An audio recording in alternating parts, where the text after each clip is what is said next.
I assumed the absolute worst thing my sister could do was sell the house my grandmother left me. That changed the moment my lawyer studied the paperwork and actually laughed. It was not a joyful sound, but the reaction of a man watching someone sign their own sentence when he said she had left an undeniable legal fingerprint. I realized this was no longer just a family dispute. It was a war she had already lost. My name is Gianna Ramirez, and on the Tuesday afternoon that my family finally decided to cut me out of my own history, I was arguing with a junior graphic designer about the emotional weight of the color beige. I was standing in the center of the Rowan and Brick Design Lab, surrounded by the hum of high-end hard drives and the smell of expensive espresso. It was a space designed to project stability and modern competence, filled with exposed brick walls and ergonomic chairs that cost more than my first car. I had spent 7 years building a reputation here, 7 years proving that I was not the flighty, head-in-the-clouds artist my sister always claimed I was. I was a senior strategist. I solved problems for brands that did not know how to speak to their own customers. I was steady, I was reliable. And then my phone buzzed against the surface of the conference table. It was a single vibration, short and dismissive. I usually ignored my phone during critique sessions, but something about the rhythm of it felt deliberate. I glanced down. The screen lit up, cutting through the dim lighting of the room. Sloan. My stomach did a slow, sickening roll. My sister did not text me in the middle of a workday to say hello. She did not text to share photos of her garden or ask how my job was going. Sloan only communicated when she wanted to move a chess piece. I picked up the phone, apologizing to the room with a tight nod, and stepped out into the hallway. The air conditioning was colder out there, loud enough to drown out the low murmur of the design team behind the glass. I unlocked the screen. The message was 2 sentences long, staring up at me with a brutality that felt almost physical. You do not have to worry anymore. Grandma's house is sold. I stared at the words. I read them once, then I read them again. The hallway seemed to tilt slightly to the left. Sold. The word hung there, heavy and final, but it was the second message, which bubbled up 3 seconds later. That carried the real payload. She needed someone close. You were not there. It was a precision strike. Sloan knew exactly where my armor was weakest. She knew that my career in the city, the very thing that kept me fed and sane, was the weapon she could use to paint me as the absentee granddaughter. She was rewriting history in real time on a digital screen. You were not there. I leaned back against the cold brick wall, trying to force air into my lungs. The house in Kirkwood was not just a collection of lumber and drywall. It was not just an asset to be liquidated because Sloan wanted a kitchen renovation or a new SUV. That house was my anchor.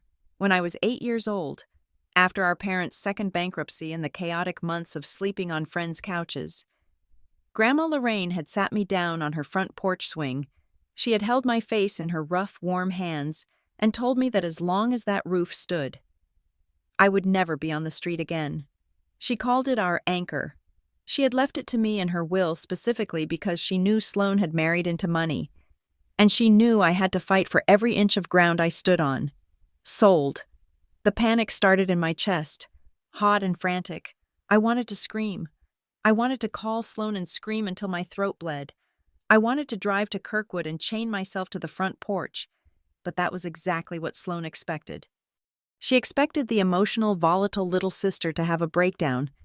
She expected me to call Mom and Dad, who would inevitably sigh and tell me not to cause trouble, that Sloan was just being practical, that the house was old and a burden anyway. I closed my eyes and forced myself to breathe. 1, 2, 3. I was not 8 years old anymore. I was a 34-year-old professional. I did not need a parent to referee a fight. I needed a shark. I scrolled past my parents' contacts. I scrolled past my cousins. I stopped at the one name in my phone that terrified my sister more than any creditor or ex-husband: Caleb Hart. Caleb and I had survived law electives and design all-nighters together in college before our paths diverged. He had gone on to become the kind of lawyer who wore suits that cost $3,000 and smiled the widest right before he destroyed a witness on the stand. He knew my family. He knew the stories. He knew exactly who Sloan was. I pressed the call button. It rang twice. Gianna, Caleb's voice was clear, cutting through the static of my panic. He did not ask how I was. He knew I would not call at 2 p.m. on a Tuesday for a chat. Be precise. What happened? She sold it, I said, my voice shaking despite my best efforts to keep it steady. Sloan, she sent me a text. She said Grandma's house is sold. There was a pause on the other end, a silence that felt calculating. Sold? As in past tense? As in papers signed and keys handed over? That is what she said. I felt tears prickling the corners of my eyes, hot and angry. Caleb, she cannot do that. The will. Grandma left it to me. We haven't even finished probate. How could she sell it? Send me what you have, Caleb said. His tone had shifted. It was no longer the voice of a friend. It was the voice of counsel. Did she send a picture? A document? Proof? I switched apps. Sloan, in her arrogance, had sent a photo a few minutes after the text. It was a blurry, hastily taken picture of a document on a granite countertop. Her countertop. It looked like the final page of a deed transfer or a settlement statement, stamped and signed. It was her way of saying, game over. Sending it now, I said. The image whooshed away. I stood in the hallway, watching the little progress bar complete. I could hear the blood rushing in my ears. If the house was gone, really gone, then the last piece of Grandma Lorraine was gone. The only place I had ever felt truly safe was gone. Okay, I am looking at it, Caleb said. I waited for him to curse.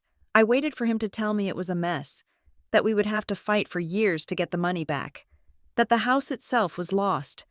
Instead, a sound came through the speaker that made the hair on the back of my neck stand up. Caleb laughed. It was not a happy laugh. It was dry, sharp, and devoid of any humor. It was the sound a predator makes when the prey stumbles. Gianna, Caleb said, and the amusement in his voice was terrifying. Where are you right now? Can you talk freely? I am in the hall at work. Yes. Listen to me very carefully, he said. Your sister is an idiot. I blinked, confused. What? She sold the house. Caleb, she won. No, Caleb said, his voice dropping an octave, becoming deadly serious. She thinks she won. She thinks she just pulled off a quick sale to liquidate an asset before you could stop her. But she just did something much, much worse. I gripped the phone tighter. What do you mean? I am looking at this signature page, Caleb said. And I am looking at the notary stamp she managed to get. Gianna, your sister just sold something she did not have the right to sell. That is theft, sure. But the way she did it? She left a legal fingerprint that is undeniable. It is too clean. Too clean? Real estate fraud usually looks messy, Caleb explained. Talking fast now, his brain moving 3 steps ahead of mine. People make mistakes. They fudge dates. But this paperwork looks like it was generated by a machine designed to bypass the standard checks. And the date next to her signature? She dated it for 3 days ago. So, 3 days ago was Saturday. The county recorder's office is closed on Saturday, but the stamp says it was recorded that same day. I felt a chill run down my spine. What does that mean? It means she did not just sell a house, Caleb said. She walked into a trap, or rather, she built one and stepped right into it. This is not a family dispute anymore. Gianna, this is a felony. And if she has a buyer who pushed this through on a Saturday, then the buyer is not just a nice family looking for a starter home in Kirkwood. My hand was trembling. Not from fear anymore, but from a sudden, jarring clarity. Sloan had always been a bully. She had always used guilt and manipulation to get her way, but she had never been criminal. She had never been reckless. This is a declaration of war, I whispered. Oh, it is more than that, Caleb said. This is a gift. She just handed us the leverage we need to not only get the house back, but to bury anyone who helped her do this. He paused. and I could hear the clicking of a keyboard in the background. "Gianna, I need you to come to my office. Now. Leave work. Tell them you have a family emergency," which is technically true. "Right now?" "Right now," Caleb commanded, "because there is one detail on this paper that only a lawyer would see. I almost missed it, but it is right there, staring at us. And if I am right about what this implies, we have about 24 hours to file an injunction before the title transfer becomes a nightmare to unwind." "What is the detail?" I asked. "Not over the phone," he said. "Just get here. And bring every letter, every birthday card, every scrap of paper Grandma ever sent you. I need samples." "Samples of what?" "Her handwriting," Caleb said grimly. He hung up. I lowered the phone slowly. The hallway was still cold. The designers behind the glass were still arguing about beige, but the world had shifted on its axis. Sloan had sent that text to crush me. She wanted me to feel small, powerless, and absent. She wanted me to accept that I had lost. She wanted me to cry in the bathroom and then eventually accept a check for a fraction of the house's value, minus her management fees. She had no idea what she had just started.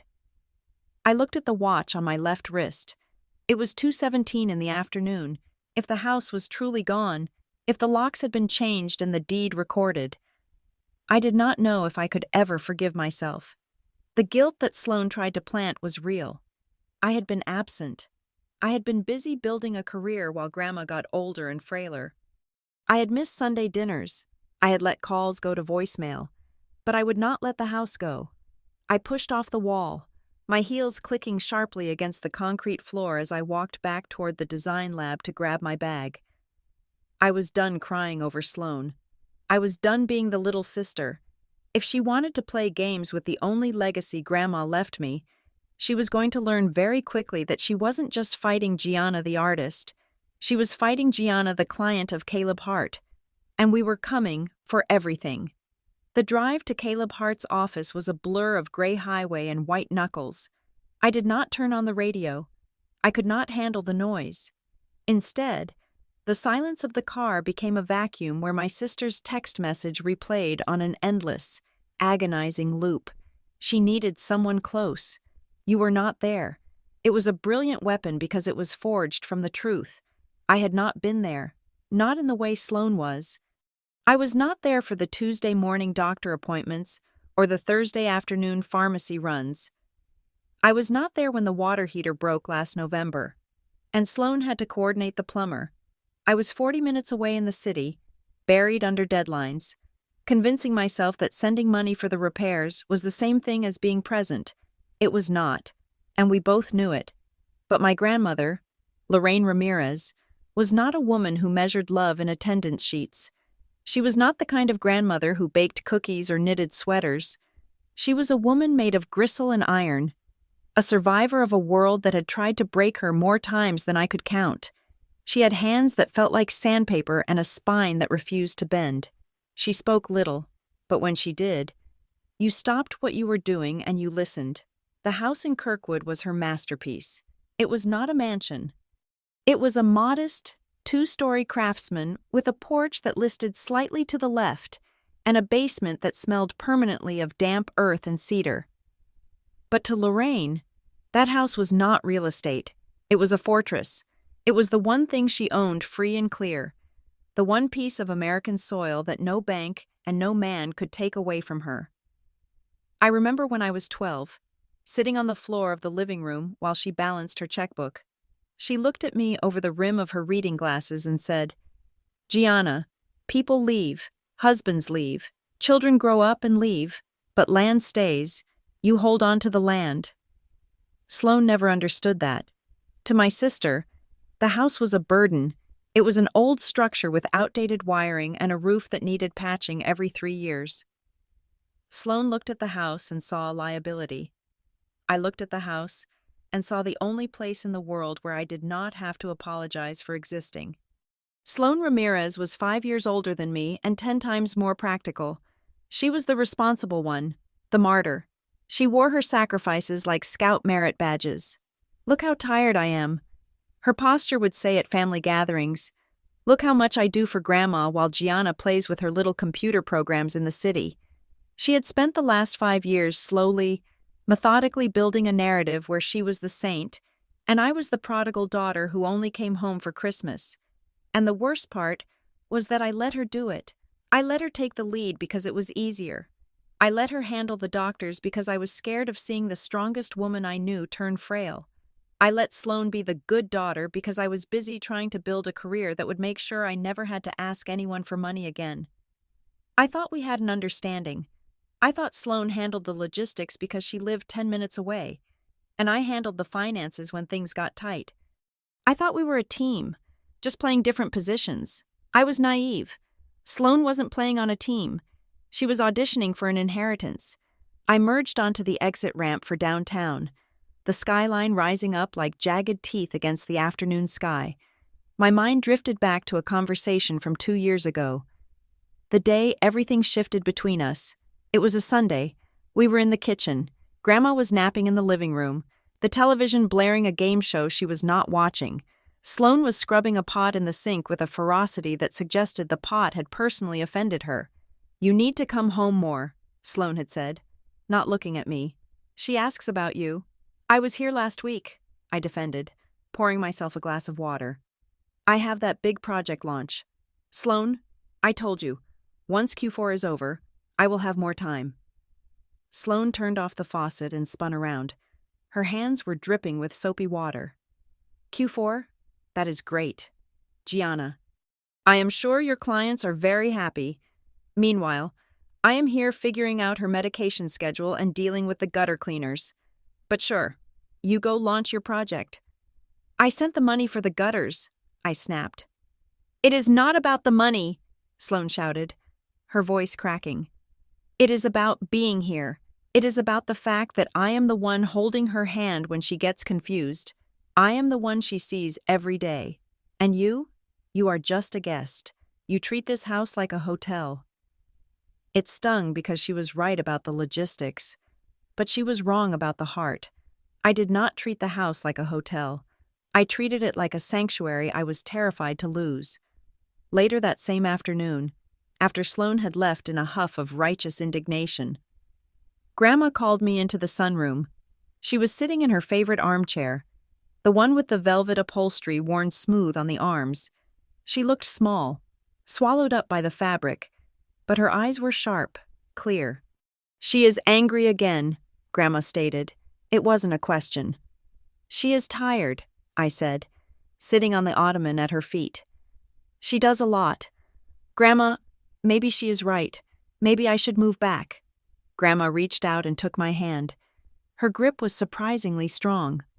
"No, you belong out there. You are building something. Sloane is a settler. You are a voyager. It is different." She leaned forward, her voice dropping to a whisper. "Conspiring. She thinks because she is here. She owns the air in the room. But love isn't about hovering. Gianna, it is about understanding." She looked around the room, at the dust motes dancing in the light, at the framed photos of ancestors whose names only she remembered. "Sloane sees this house as a pile of wood that costs money," Grandma said. "She talks about the market value. She talks about how much the land is worth if we scrape the lot. I hear her on the phone." My stomach tightened. "She is just practical." "She is waiting," Grandma corrected. "She is waiting for me to be gone so she can cash out. But you look at these walls and you see me. That is why I am leaving it to you." "Grandma, don't talk like that. Hush," she commanded. "I am leaving it to the one who will keep the promise. The promise that this place stays in the family, that it stays a shelter. Sloane has her husband's money. She has security. You have only your wits.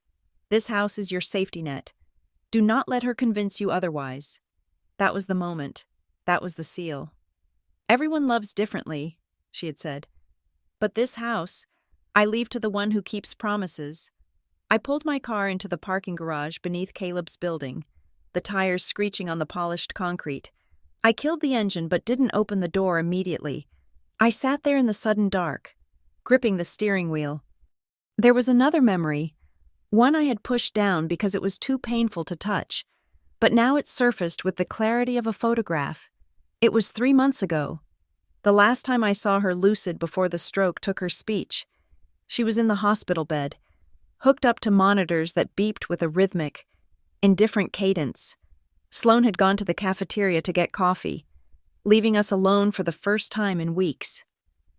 Grandma motioned for me to come closer. I leaned in, my ear near her lips. She smelled of antiseptic and faint peppermint. She pressed something into my palm. Hard metal. Jagged edges. I pulled back and looked. It was a key, not a house key, but a small tarnished silver key, the kind that opens a padlock or a diary. "Bedroom," she rasped, her voice like dry leaves. "Guest closet, top shelf, behind the quilts." "What is it?" I whispered. "Insurance," she said. Her eyes locked onto mine, burning with an intensity that frightened me. "If they try to take it, if anyone tries to sell what protects you, don't be silent. Open the box." "Grandma, nobody is selling anything." "Sloan will try," she said. It was the last full sentence she ever spoke to me. "Sloan will try. Don't let her." At the time, I thought it was the paranoia of a dying mind. I thought she was confused, mixing up past traumas with the present. I took the key and put it on my keyring.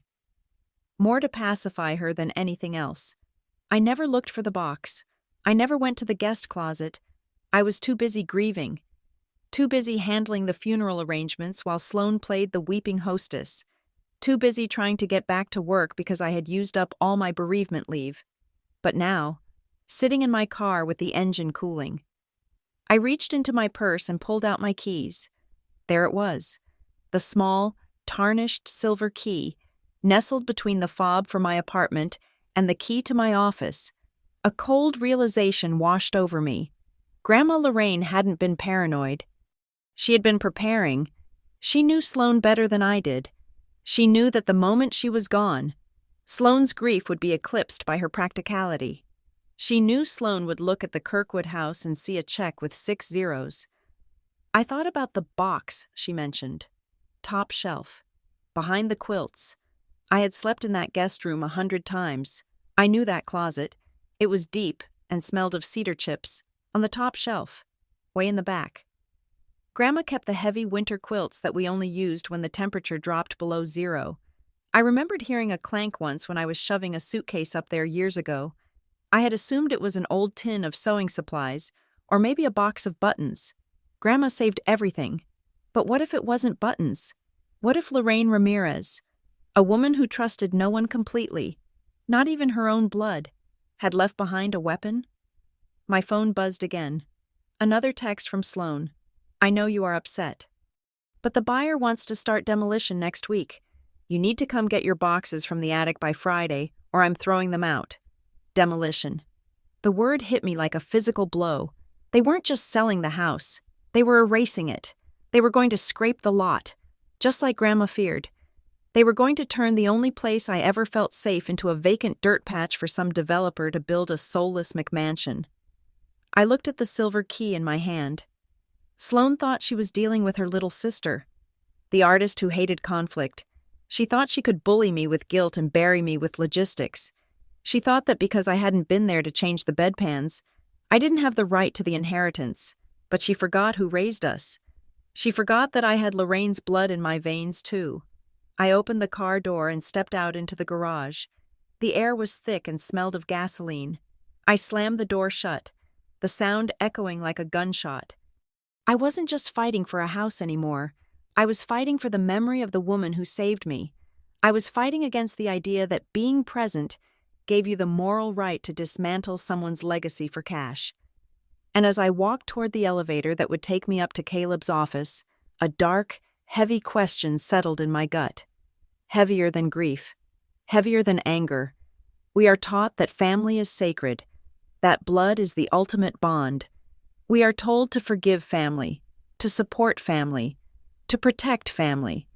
But if your family looks you in the eye, smiles, and sells your safety out from under you because they think they have a justifiable reason, If they betray you and call it practicality, do you still have to call them family? Or do they become something else? Something you have to defeat. I pressed the button for the 42nd floor. The doors slid shut, sealing me in. I was done being sad. It was time to be a Ramirez. The reception area of Hart and Lyle Council was designed to intimidate. It was all glass, polished chrome, and a silence so profound that the sound of my own breathing felt like a disturbance. I walked past the receptionist, a woman who looked at me with the kind of professional pity reserved for clients whose lives were currently burning down, and went straight to the corner office. Caleb Hart was not sitting behind his desk. He was standing over a long conference table, his suit jacket thrown over a chair, sleeves rolled up to his elbows. The surface of the table was covered in paper. He had printed out the images I sent him, blown them up to 3 times their size, and laid them out like he was reconstructing a crime scene. When I closed the door, the sound of the latch clicking shut was the only noise in the room. "Do not sit down," Caleb said, not looking up. He was staring at a blown-up section of the deed transfer. "Come look at this." I walked over to the table. The image was grainy, but the text was legible. It was the standard legal boilerplate that defined the transfer of property from the estate of Lorraine Ramirez to the buyer. "Tell me what you see," Caleb commanded. He pointed a pen at the paragraph defining the seller. I squinted at the text. It says the seller is the Lorraine Ramirez Living Trust, dated August 4th, 1999. "Exactly," Caleb said. He tapped the paper hard. "August 4th, 1999. I looked at him, confused. "So?" "Gianna," Caleb said, his voice dropping to that low, dangerous register I remembered from our mock trial days. "Your grandmother did not form her trust in 1999. She formed it in 2003, right after your grandfather passed away. I know this because my father was the one who drafted it." I felt a cold prickle on my arms. "Are you sure?" "I pulled the original file from the archives 10 minutes ago," Caleb said. He slid a yellowed folder across the table. "Look at the dates." I opened the folder. There it was, in crisp, typewriter font. The Lorraine Ramirez Living Trust, established February 12th, 2003. "Why would they get the date wrong?" I asked. "Because they do not have the original trust documents," Caleb said, his eyes gleaming with a hunter's intensity. "Sloan, or whoever is helping her, is working off a template. They are guessing. They probably found some old paperwork or just picked a date that sounded plausible for a woman of her age. A real estate attorney handling a legitimate closing would have the certified trust abstract sitting right in front of them. They would never make a clerical error on the defining document of the title." He straightened up and crossed his arms. "This is not just a sloppy sale. Gianna, this is a fabrication. They are creating a paper trail out of thin air." "But the county accepted it," I said, pointing to the stamp on the corner of the blown-up image. "It is recorded. The county clerk is a filing cabinet, not a detective," Caleb said dismissively. "They check for margins and fees. They do not fact-check the history of the trust unless someone flags it, and nobody flagged it." He turned to me then, his expression softening just a fraction. "Did you bring the samples?" I reached into my bag and pulled out a stack of envelopes. My hands were shaking slightly. These were not just legal evidence. They were pieces of my heart. There was a birthday card for my 30th birthday, a thank you note for a scarf I had sent her, and a few checks she had written to me years ago when I was struggling with rent. "Put them down," Caleb said, "next to the signature on the deed." I laid the birthday card on the table.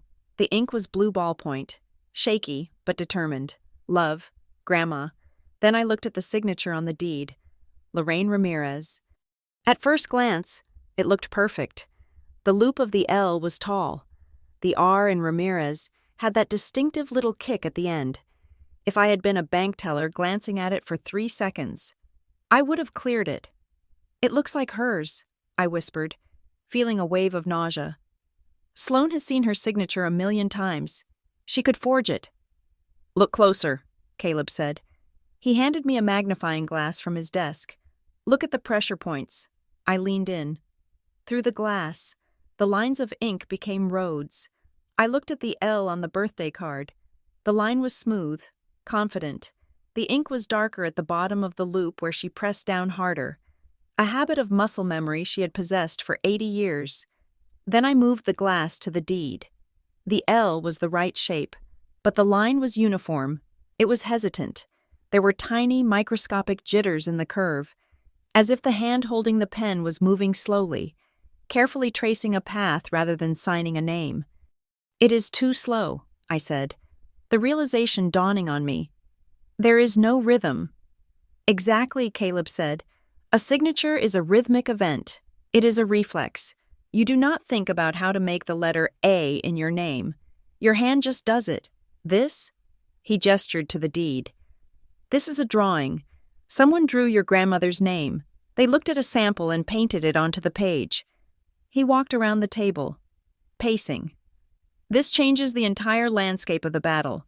Gianna, 10 minutes ago, we were looking at a civil dispute about authority. Now, we are looking at criminal fraud. Sloane is not just selling a house. She is playing the role of a dead woman on legal documents. Does this mean we can stop it?" I asked. Caleb stopped pacing. He turned to his computer monitors. 3 screens glowing with data streams. I already ran the parcel number. I wanted to see how far they had gotten. He clicked a mouse, and a timeline appeared on the center screen. "They moved fast," Caleb said, his voice tight. "The deed was recorded at 9 a.m. this morning. The title has officially transferred from the trust to an entity called Klein Crescent Holdings LLC. LLC? I asked. "Sloane did not sell it to a family?" "No, she sold it to a shell company," Caleb said, "which means there is an intermediary. And here is the twist." He pointed to a line of text on the screen. "Look at the transfer tax, based on the tax paid. The sale price was $200,000. I gasped. "That is impossible. The house is in Kirkwood. The lot alone is worth $400,000. The house is easily worth $500,000 in this market." "Precisely," Caleb said. "They sold it for less than 50% of its market value. Why would Sloane, who is greedy and wants money, sell it for half price?" I stared at the screen, the numbers mocking me. "Because she wanted it done fast? Before I found out?" "Maybe," Caleb said. "Or maybe the $200,000 is just the official price. The price on the books? The rest of the money?" He raised an eyebrow. "That probably changed hands under the table, or through a consulting fee, or a kickback." He sat down in his leather chair and swiveled to face me. "Here is the good news. Criminals are arrogant. They think that once the paper is filed, the concrete dries and they are safe, but they always forget the dead spot." "The dead spot?" "Real estate has a lot of moving parts," Caleb explained. "Notaries, escrow officers, title insurance agents, wire transfers. Every single one of those steps leaves a digital footprint. You can forge a signature, Gianna, but you cannot forge the metadata of a wire transfer. You cannot fake the geolocation of a notary's digital stamp log." He pulled a fresh legal pad toward him and uncapped a fountain pen. "We are going to file a lis pendens immediately. That is a formal notice of pending litigation attached to the title. It effectively freezes the property. No bank will lend against it. No insurance company will cover it, and they certainly cannot tear it down while there is a cloud on the title." "Will that stop the demolition?" I asked. Sloane said next week. "The lis pendens is just the warning shot," Caleb said, scribbling furiously. "I am also filing for an emergency temporary restraining order. We are going to argue that the deed is a forgery and that irreparable harm, the destruction of the home, will occur if the court does not intervene. I will have a judge looking at this by tomorrow morning." He looked up at me, his eyes hard. "But I need you to be ready for what happens next. When we file this, we are accusing your sister of a felony. There is no walking this back. Once I submit this affidavit stating that the signature is forged, the police might get involved. The district attorney might get involved." I thought about Sloane. I thought about the way she used to braid my hair when we were little, before the bitterness set in. I thought about the text message she sent me today. Weaponizing my absence. She needed someone close. You were not there. Do it, I said. The words tasted like ash, but they were steady. Caleb nodded. Good, because there is one more thing. He turned back to the screen showing the LLC named Klein Crescent Holdings. I have seen this pattern before, Caleb said, tapping his chin. A shell company buying undervalued property from a distressed estate, using a trust document with errors, pushing it through with a rush recording. This is not just Sloan being an opportunist. She is not smart enough to set up an LLC and navigate the county recorder's loopholes on a Saturday. He looked at me, and for the first time, I saw a flicker of genuine concern in his eyes. Someone held her hand through this. Gianna. Someone gave her the template. Someone told her where to sign and how much to ask for. Sloan is the face of this fraud, but she is not the architect. What are you saying? I am saying that if we pull this thread, Caleb said, pointing to the name on the screen, we are not just going to find your sister at the other end, we are going to find a network. We are going to catch a whole school of sharks. He picked up his phone and dialed his paralegal. Prepare the complaint. We are going fishing. I stood there, looking at the forged signature of the woman who had saved my life. I traced the hesitant, jagged line of the fake L with my eyes.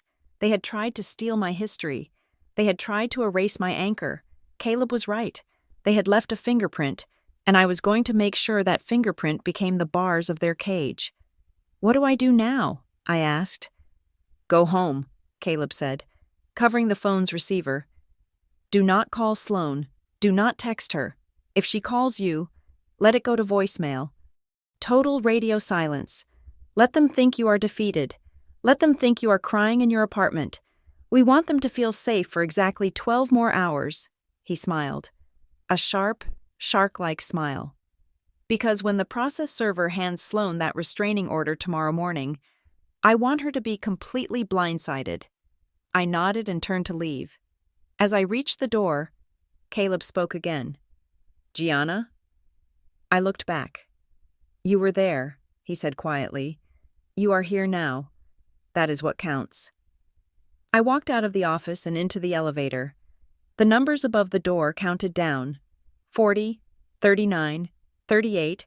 I looked at my reflection in the polished steel doors. I did not look like a victim anymore. I looked like someone who had just been handed a weapon. I took out my phone and looked at the time. It was 4:30 in the afternoon. The courthouse closed at 5.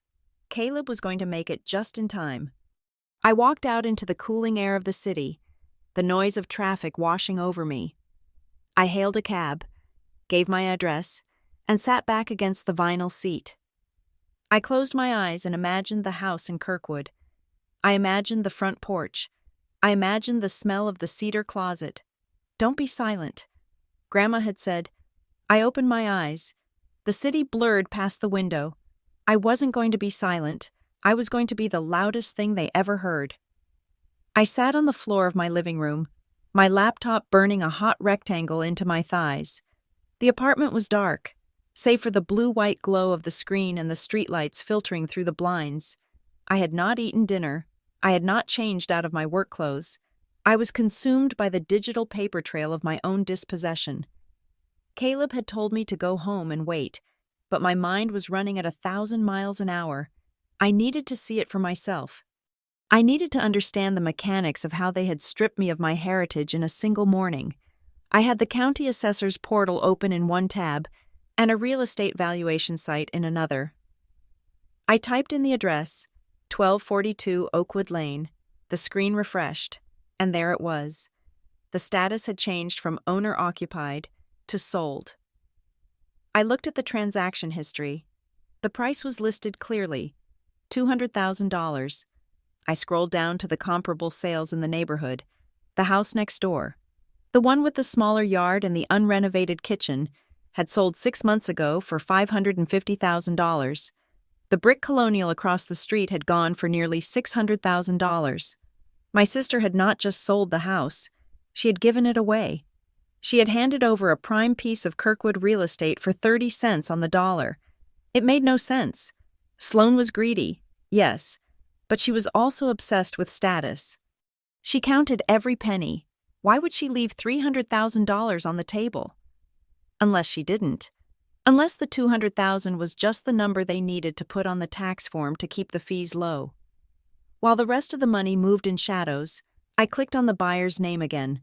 Klein Crescent Holdings, LLC. I copied the name and pasted it into the Secretary of State's business search. The LLC had been formed 18 months ago. The registered agent was a generic corporate service company in Delaware, a dead end designed to hide names. But the manager listed on the filing was a name I had heard Caleb mention, Dawson Klein. I typed Dawson Klein into a general search engine. The results were frustratingly sparse. There was no LinkedIn profile, no Facebook, no smiling headshot on a company About Us page. Instead, his name appeared in the fine print of PDF documents from City Council meeting minutes and Zoning Board appeals. Dawson Klein requests variance for lot coverage. Dawson Klein, representing Obsidian Development. Dawson Klein, managing partner, Apex Urban Renewal. He was a ghost. He was the man whose name appeared only when land was being broken or concrete was being poured. He didn't build homes. He consumed neighborhoods. My phone buzzed on the floor beside me. It was Caleb. "I am sending you a file," Caleb said, skipping the greeting. "Check your email." I ran a background check on Dawson Klein through the court databases. I refreshed my inbox. A PDF appeared. "What am I looking at?" I asked, opening the document. "Civil suits," Caleb said, his voice tinny through the speakerphone. "Lots of them. Look at the plaintiffs." I scrolled down. The list was long. Estate of Mary Vang versus Klein. Henderson Family Trust versus Klein. Schmidt versus Klein Crescent Holdings. "He gets sued a lot," I observed. "Look at the dispositions," Caleb instructed. I scanned the right-hand column. Dismissed with prejudice, dismissed per settlement, settlement reached, sealed. "They all end the same way," Caleb said darkly. "He targets a property, gets into a legal tangle, and then he writes a check to make the problem vanish. He buys silence. These aren't standard real estate disputes. Gianna, these are quiet title actions, fraud claims, elder abuse allegations, but none of them ever go to trial because he settles them before the evidence becomes public record." "So he is a professional predator," I said, feeling a chill radiate through my chest. "He is a cleaner," Caleb corrected. "He finds messy situations, families fighting over wills, tax liens, foreclosures, and he swoops in with cash and a team of lawyers. He secures the asset, scrubs the title, and flips it for triple the price." "He found Sloane," I whispered. "Or she found him," Caleb said. "But given his track record, I would bet he came looking for her." I was about to reply when a notification popped up on the corner of my laptop screen. It was a tag on a neighborhood social media group for Kirkwood. I hadn't checked that page in years, but I was still a member. I clicked the notification. It was a photo posted by a neighbor 3 doors down from Grandma's house. The caption read, "So sad to see the Ramirez place go. Looks like the developers wasted no time. End of an era." I clicked on the image to enlarge it. My breath caught in my throat. The photo showed the front lawn of Grandma's house. The beautiful oak tree, the one I used to climb, was still there. But right in front of it, planted aggressively in the flower bed where Grandma used to grow hydrangeas, was a sleek, black and gold sign. "Luxury Rebuild, Coming Soon, Modern Living," by Klein Crescent. It had been less than 12 hours since the deed was recorded. They hadn't even waited for the ink to dry before they staked their claim. It felt like a desecration. It was a public announcement that the history of the Ramirez family was nothing more than a tear-down project. They wanted to erase the past so fast that no one would remember who lived there. I stared at the sign in the photo. It looked alien against the backdrop of the worn, loving porch I knew so well. Then, my phone pinged again. A direct message on the social media platform. I hesitated. I didn't want to talk to anyone, but the name on the message made me pause. Linda Higgins, Mrs. Higgins lived directly across the street. She was a nosy woman, the kind who watched the neighborhood from behind her lace curtains and knew exactly which day everyone's trash was collected. Gianna, honey, the message read, I saw the sign go up today. I didn't want to pry, but I assume this means Sloan finally convinced your grandmother to sell? I typed back, my fingers trembling. Grandma didn't sell. Mrs. Higgins. She passed away. Sloan sold it today. 3 dots danced on the screen. Mrs. Higgins was typing. Then she stopped. Then she typed again. Oh dear. I am so sorry. I thought it was a done deal months ago. I frowned. Why would you think that? Because of the man, she replied. The man in the blue suit. I saw Sloan bringing him over back in November. He had a fancy car. I saw them walking the property line. I just assumed he was a consultant or an appraiser. November. Grandma died in January. I felt the blood drain from my face. November was when Grandma had her second stroke. She was in and out of the hospital. She was weak, vulnerable. Mrs. Higgins. I typed, my heart pounding against my ribs. Did you ever see this man go inside the house? Yes, she replied. Several times. Usually when you were working. Sloan would let him in. They would stay for an hour or so. I dropped the phone on the carpet. This wasn't a sudden decision Sloan made in grief. This wasn't a panicked reaction to a tax bill. Sloan had been bringing Dawson Klein into Grandma's house while Grandma was still alive, while Grandma was sleeping in her room, struggling to breathe. Sloan was giving tours to the executioner. Caleb, I said, grabbing the phone again. Mrs. Higgins across the street says she saw a man in a blue suit at the house in November. With Sloan? November? Caleb's voice sharpened. That is 3 months before the transfer. She thought he was a consultant, I said. Caleb, he was casing the house. He was inside. Hang on, Caleb said. I heard the clacking of his keyboard, faster this time.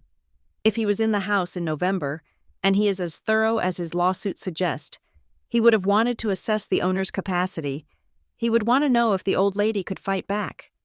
Grandma was in Silver Grove Care Center for rehab in November, I said. For 2 weeks.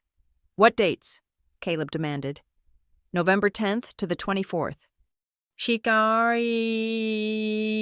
Checking the visitor logs for Silver Grove, Caleb said. I have a contact in their administration office from a medical malpractice case last year. Let me see if I can access the archive. The silence stretched for a minute, a long, agonizing minute, where the only sound was the hum of my refrigerator and the thumping of my own heart. Got it, Caleb said. His voice was cold as ice. November 12th, 10:30 in the morning, signed in, Dawson Klein. Purpose of visit, legal consultation.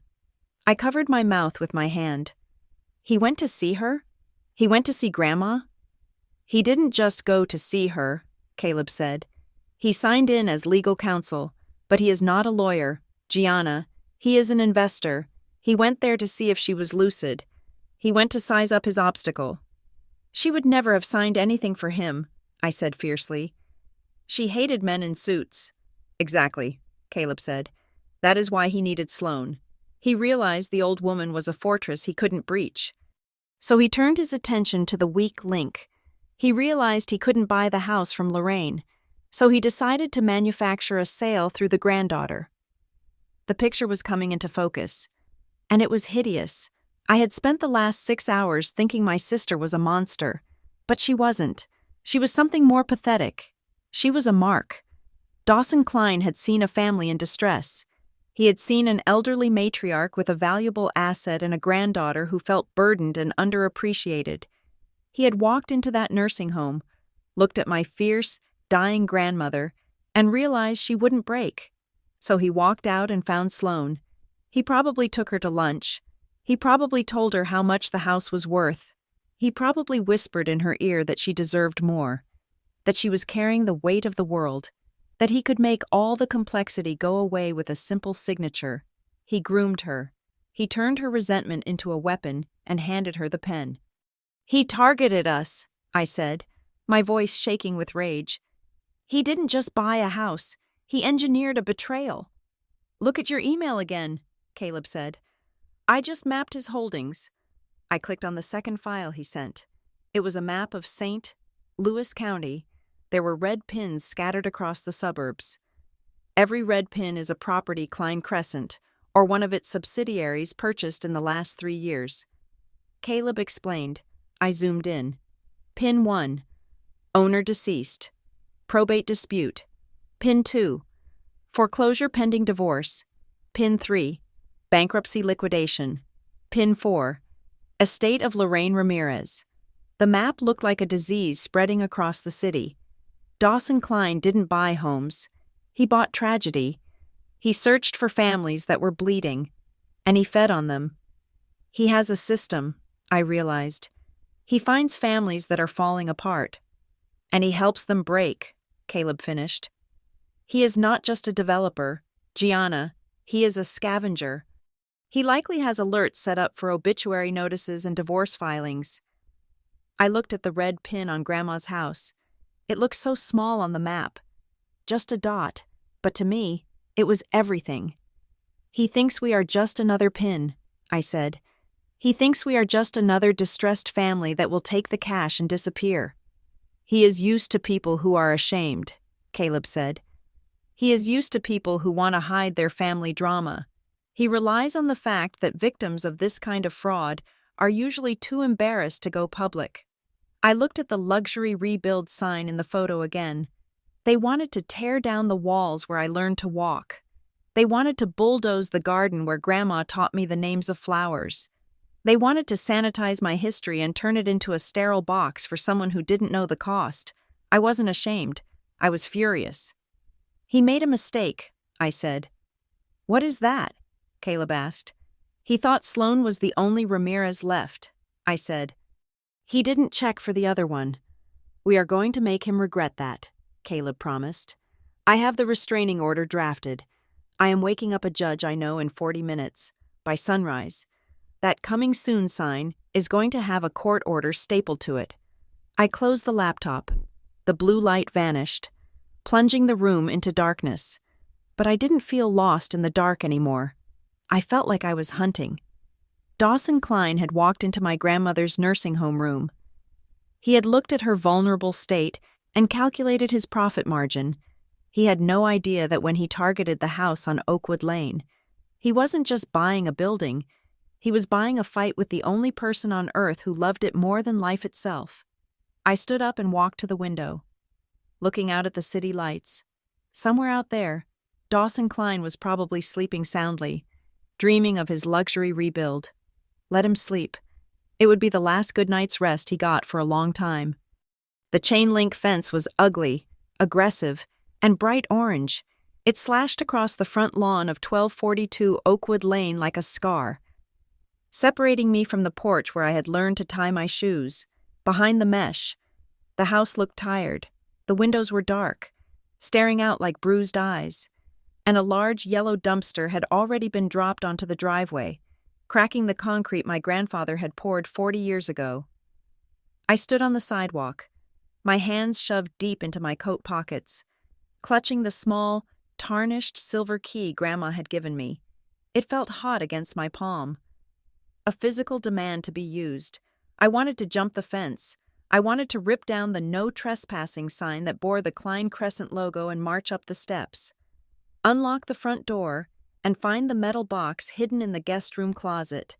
I wanted to prove, right then and there, that this was still my home. But I could not. Caleb had been explicitly clear on the phone 10 minutes ago. Do not go in there, Gianna. The moment the deed was recorded, legally speaking, you became a stranger. If you cross that barrier, they can have you arrested for trespassing. And if you get arrested, we look unstable. We look like we are harassing the legitimate owners. Do not give them the high ground. It is not their house, I had hissed into the phone, watching a squirrel scurry along the gutter of the roof. I know that, Caleb had replied, his voice calm and professional. And soon, a judge will know that I am filing a motion for expedited discovery and a site inspection order. It is a request for the court to allow us entry to preserve evidence. It takes time, but it is the clean way. We walk in through the front door with a sheriff. not sneak in through a window like burglars. So I stood on the sidewalk, exiled from my own history by a plastic fence and a fraudulent piece of paper. The sky above St. Louis was a heavy, bruising purple, threatening rain. It matched the mood of the street, quiet, watchful, and slightly suffocating. I turned away from the house, unable to look at the demolition pending permit taped to the front door any longer. I needed to talk to someone who had seen the timeline of this theft with their own eyes. Mrs. Higgins had given me the lead on Dawson Klein, but she lived across the street. I needed someone closer. I looked to the left. Mrs. Talbot's house was a small, brick bungalow that seemed to lean affectionately toward Grandma's property. Mrs. Talbot was 82 years old, a woman who spent her days gardening and her evenings sitting on her screened-in porch, watching the world with the intensity of a surveillance camera. If anyone had walked up Grandma's driveway in the last 6 months, Mrs. Talbot had seen them. I walked up her path and rang the bell. It chimed with a familiar, nostalgic sound that reminded me of Halloween nights from 2 decades ago. Mrs. Talbot opened the door, wiping her hands on a floral apron. Her eyes widened behind her thick glasses. "Gianna, is that you?" "Hi, Mrs. Talbot," I said, trying to smile but knowing it didn't reach my eyes. "Do you have a minute?" 5 minutes later, I was sitting on her floral sofa, a cup of weak, lukewarm tea in my hands. The room smelled of lavender and old paper. Mrs. Talbot sat opposite me, shaking her head, her face etched with genuine distress. "I told Sloane she was moving too fast," Mrs. Talbot said, her voice trembling slightly. "I told her, 'You cannot just clear out Lorraine's things so quickly. It is not right.' But she wouldn't listen. She said the maintenance was costing too much." "Did you see the men?" I asked. "The ones who put up the fence?" "They came this morning," she said. "Before sunrise, like thieves. But it wasn't just them. Gianna, it has been a parade over there for weeks." She leaned forward, lowering her voice as if the walls had ears. "There was a man, not the one in the fancy suit Sloane brought over in November. A different one, younger, nervous-looking. He came by about 3 weeks before your grandmother passed." My grip on the teacup tightened. 3 weeks before she died? Grandma was home then. She was bedridden, but she was home. "Yes," Mrs. Talbot nodded. "Sloane let him in. He was carrying a briefcase. I was out pruning my roses, and I heard Sloane tell him, 'She is asleep. Just do it quickly.' I thought maybe he was a nurse or a notary." "Did he stay long?" "Maybe 20 minutes, Mrs. Talbot recalled. "But here's the strange thing. When he came out, he wasn't holding medical papers. He was holding a camera, a big one, like a professional photographer uses." "A camera?" I asked, confused. "Why would he need a camera?" "I don't know," she said, "but I saw him standing on the porch before he left, taking close-up pictures of the front door. Then he took a picture of the mailbox. And then I saw him through the front window before he came out. He was in the living room, taking pictures of the desk. You know, the antique secretary desk where Lorraine kept her bills." I felt a cold shiver run down my spine. The secretary desk, that was where Grandma kept her daily correspondence, her checkbook, and her stationery. "He wasn't an appraiser." "Mrs. Talbot," I whispered, the realization forming like ice in my stomach. "Appraisers take photos of rooms. They take wide shots. They don't take close-ups of desks and mailboxes." "He looked like he was cataloging something," Mrs. Talbot added, "and he said something to Sloane on the way out. He said, 'The lighting is good. I can lift it from this.'" The phrase hung in the air, heavy and sinister. I stood up, my heart hammering. "Thank you for the tea, Mrs. Talbot. You have no idea how much you just helped me." I walked back out to my car, parked just down the street from the orange fence. I sat in the driver's seat and locked the doors. The rain had started to fall, drumming a frantic rhythm on the roof. "I can lift it from this." He wasn't taking pictures of the furniture. He was taking pictures of her handwriting. He was taking high-resolution images of the letters lying on the desk, the signatures on old checks, the distinctive way she wrote her return address on envelopes. Caleb had said the signature on the deed looked like a drawing. He said it lacked rhythm. That was because it was a digital reconstruction. They had sent a forger into the house to harvest the raw data, my grandmother's own hand, so they could trace it perfectly onto a fraudulent deed. I pulled out my phone. I needed to find something. Grandma was old school, but she had learned to use email in the late 90s to keep in touch with me when I went to college. She used it sparingly, mostly for short updates or to forward me chain letters she thought were funny. But she also used it for what she called her digital shoebox. I opened my email app and typed Grandma into the search bar. Hundreds of results popped up. I filtered by date, going back 2 years, 3 years. I was looking for something specific, though I didn't know what yet. I was looking for the voice of the woman who had told me to find the metal box. I scrolled past recipes and weather updates, and then I saw it. An email from 4 years ago. The subject line was simply, "For the future." I opened it. My dearest Gianna, the lawyer says I need to update my will, but lawyers complicate things. I am writing this because I know how memory fades. I put the house in the trust to keep it safe, but trusts are just paper, and paper can be lost. I have a bad feeling sometimes, not about you, but about the world. People get greedy when they think no one is watching. If the day comes when I'm gone, and if you ever see the house sold before you are ready, do not panic. Do not just look at the sales contract. Look at the recording date of the memorandum. I filed. I did it quietly. Sloan does not know. Your grandfather made me promise to file it separately. If anyone tries to sell this house without your name on the paper, the dates will not match. The recording will tell the truth. Love, Grandma. I stared at the screen. The memorandum. I filed. I didn't know what a memorandum of trust was. I was a designer, not a lawyer, but Grandma had written it with a capitalization that suggested it was important. I called Caleb immediately. I found something, I said, cutting him off before he could speak. Grandma sent me an email 4 years ago. She mentioned a memorandum she filed separately. She said to look at the recording date. A memorandum of trust? Caleb asked, his voice shifting from tired to alert. Are you sure she used that word? Yes. She said she filed it quietly and Sloan doesn't know about it. I heard the rapid-fire clicking of Caleb's keyboard. Okay, stay with me. I checked the title transfer from yesterday, and I checked the original deed. But I didn't check the miscellaneous filings index. It is a separate database for things like affidavits and abstract judgments.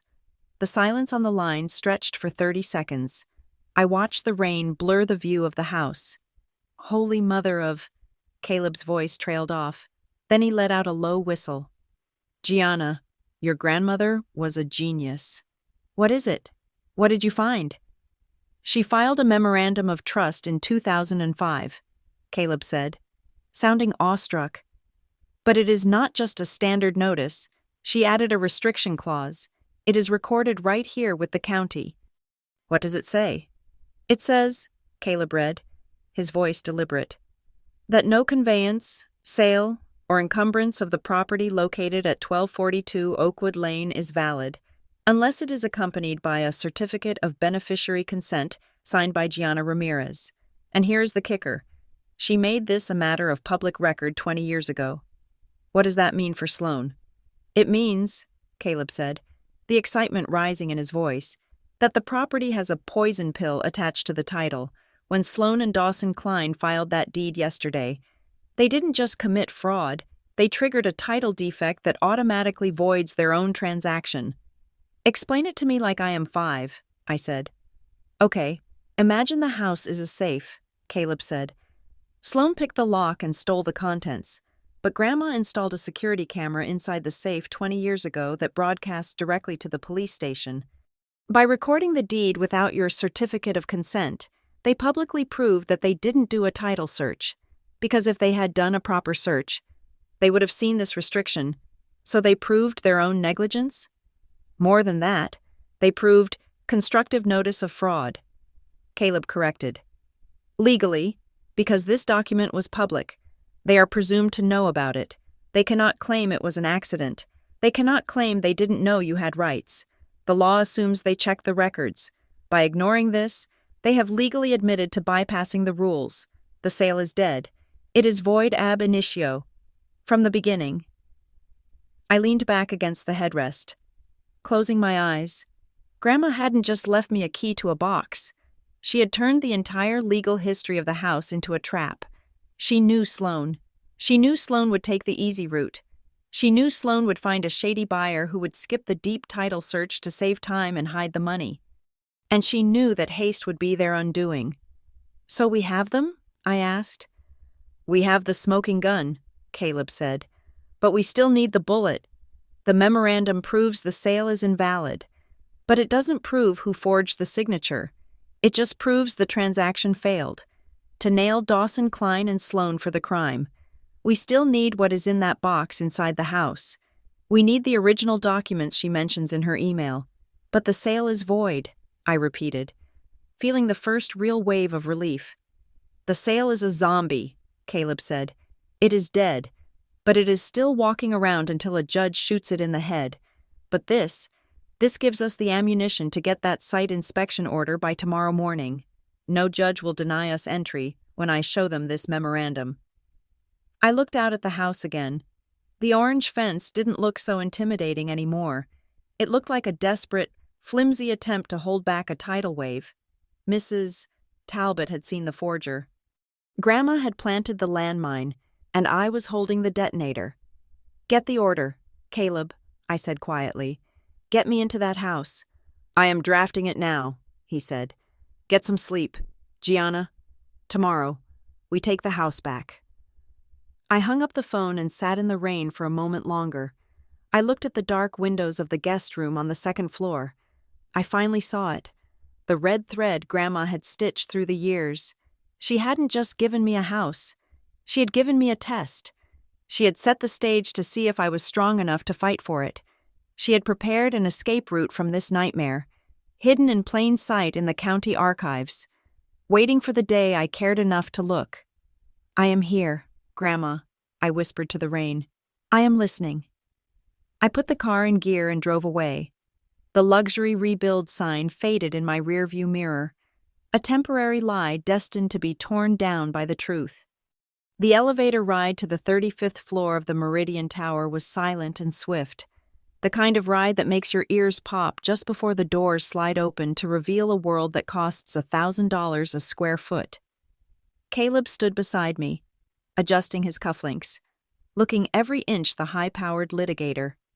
I stood with my hands clasped in front of me, focusing on my breathing. We were walking into the lion's den, but Caleb had given me one specific instruction. Be the ghost. Let him see you. Let him feel you there, but do not speak until I give you the signal. Silence makes men like Dawson Klein nervous. They are used to noise, to shouting, to negotiation.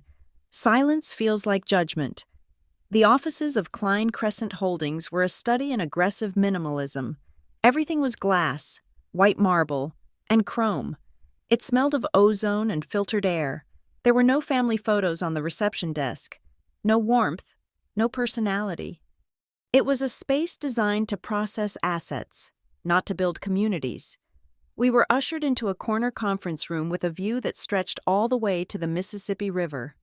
Dawson Klein was already there, standing by the window, his back to us. He turned as we entered, and I felt a jolt of recognition. He was the man in the blue suit Mrs. Talbot had described. Though today he was wearing charcoal gray, he was handsome in a generic, news anchor sort of way, with perfectly gelled hair and a smile that didn't quite reach his eyes. Mr. Hart, Dawson said, extending a hand to Caleb. His voice was smooth, practiced baritone. And this must be Miss Ramirez. I was sorry to hear about your grandmother, a local fixture, from what I understand. I did not take his hand. I did not smile. I just looked at him, channeling every ounce of my grandmother's stoicism. Dawson's hand hovered for a fraction of a second too long before he withdrew it, clearing his throat. Please, sit, he said, gesturing to the sleek leather chairs. We sat. Dawson remained standing for a moment, establishing dominance. Before taking his seat at the head of the table, he clasped his hands together and looked at us with an expression of weary benevolence. "I will be honest," Dawson started, bypassing the pleasantries. "I was surprised to get your call. Mr. Hart, this deal was closed yesterday. The funds have been wired. The deed is recorded. As far as my legal team is concerned, this is a finished conversation. Transactions based on fraudulent instruments are never finished. Mr. Klein?" Caleb said. His tone was light, conversational, as if they were discussing the weather. "They are just paused," Dawson chuckled. A dry sound. "Fraudulent is a heavy word. I understand Ms. Ramirez is upset. It is common in these situations. One sibling stays behind to care for the aging parent, doing the hard work, while the other pursues a career elsewhere. Then the end comes, and the guilt sets in. You feel you deserve a say in the estate, even though the primary caregiver, your sister, made the executive decision." He looked at me then, his eyes condescending. "I see this every week, Ms. Ramirez. It is not about the house, it is about the memories. You want to hold on. I get that. But your sister, Sloane, she is a pragmatist. She understood that the property was a money pit. She wanted to liquidate so the family could move on." I kept my face blank. Inside, I was screaming. He was reciting the script he used on everyone. He was trying to reduce a felony to a family therapy session. "We are not here to discuss family dynamics," Caleb cut in, opening his briefcase. "We are here to discuss the chain of title." "The title is clean," Dawson said. Leaning back, "We have title insurance." "You have a deed," Caleb corrected. "But a deed is only as good as the signature at the bottom. And we have reason to believe the signature of Lorraine Ramirez was, let us say, artistically rendered." Dawson waved a hand dismissively. "The old woman was frail. Her handwriting had deteriorated. That is hardly grounds for unwinding a sale." "We also have questions about the notary," Caleb pressed. "Renee Halstead. We tried to serve her with a subpoena this morning regarding her logbook. It turns out her registered business address is a UPS store mailbox, and her notary commission expired 2 weeks before she stamped your deed." For the first time, Dawson's smile faltered. A tiny muscle in his jaw jumped. "Administrative oversight," Dawson said, his voice hardening. "Renee is a freelance contractor. If she let her paperwork lapse, that is on her. It does not invalidate the intent of the seller." "Intent is a funny thing," Caleb said. "It usually requires the seller to be alive and lucid. But let us move past the grandmother. Let us talk about the other owner." Dawson frowned. "Other owner?" "There was only one owner of record, the trust." "The trust had a beneficiary," Caleb said, "Gianna Ramirez, and under the terms of the trust and the state laws regarding inheritance, she has an equitable interest in that property. Selling it without her knowledge is a risky gamble." Dawson looked at me again. This time, the condescension was gone, replaced by a cold calculation. He studied my face, looking for a crack. "Gianna knew," Dawson said flatly. I blinked. It was the first time I almost broke my silence. "I knew?" "Excuse me?" Caleb asked, leaning forward. "Your client knew," Dawson repeated. Sloane was very clear about this. They discussed it. Gianna agreed to the sale in principle, but didn't want to deal with the paperwork because she was too busy with her big job in the city. Those were her words. "I believe." "I see," Caleb said. "And you took Sloane's word for this?" "I am a businessman. Mr. Hart?" "I rely on documentation," Dawson said. He reached for a slim file folder on the table. "Sloane told me her sister would be difficult after the fact. She said Gianna tends to be emotional and changes her mind. So, to protect my investment, I asked for a guarantee." "What kind of guarantee?" Caleb asked. "A waiver of interest," Dawson said. "Sloane brought it to me a week before the closing, signed by Gianna Ramirez, waiving her right to contest the sale and relinquishing any claim to the proceeds in exchange for..."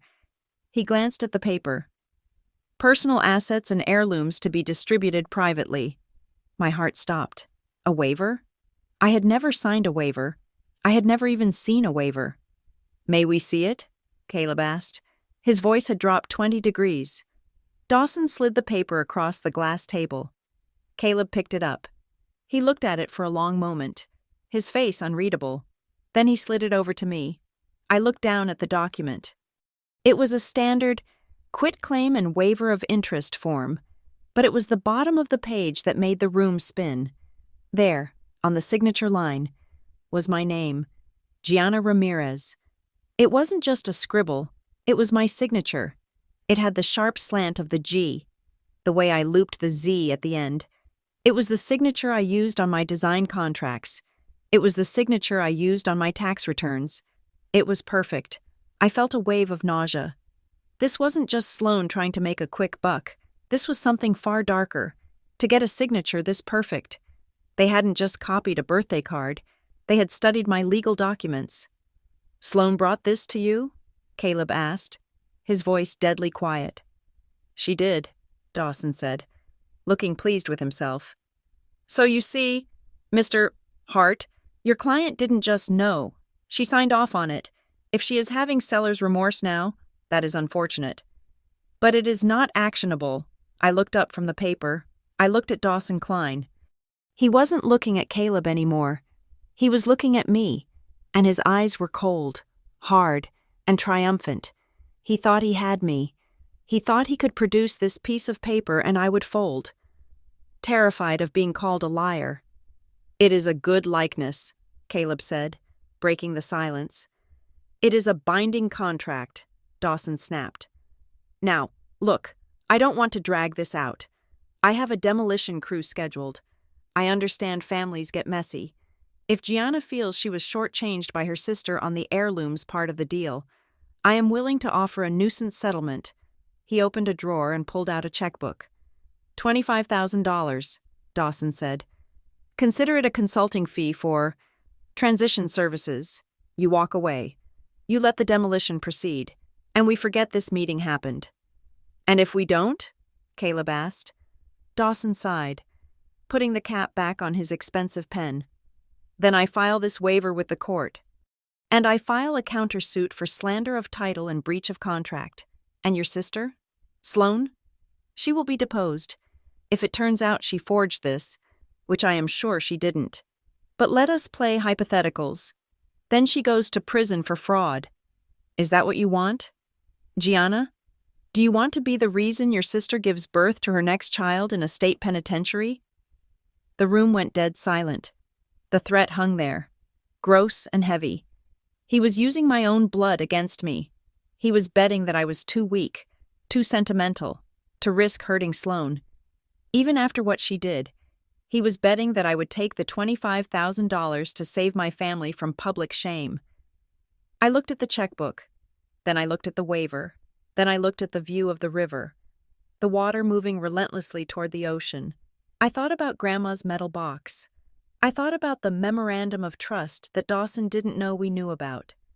I thought about the man taking photos of my grandmother's desk to learn how to steal her name, and now I realized they had stolen mine too. I stood up. Dawson looked surprised. He had expected me to cry. He had expected me to reach for the check. Mr. Klein, I said. My voice was steady. It didn't shake. It didn't waver.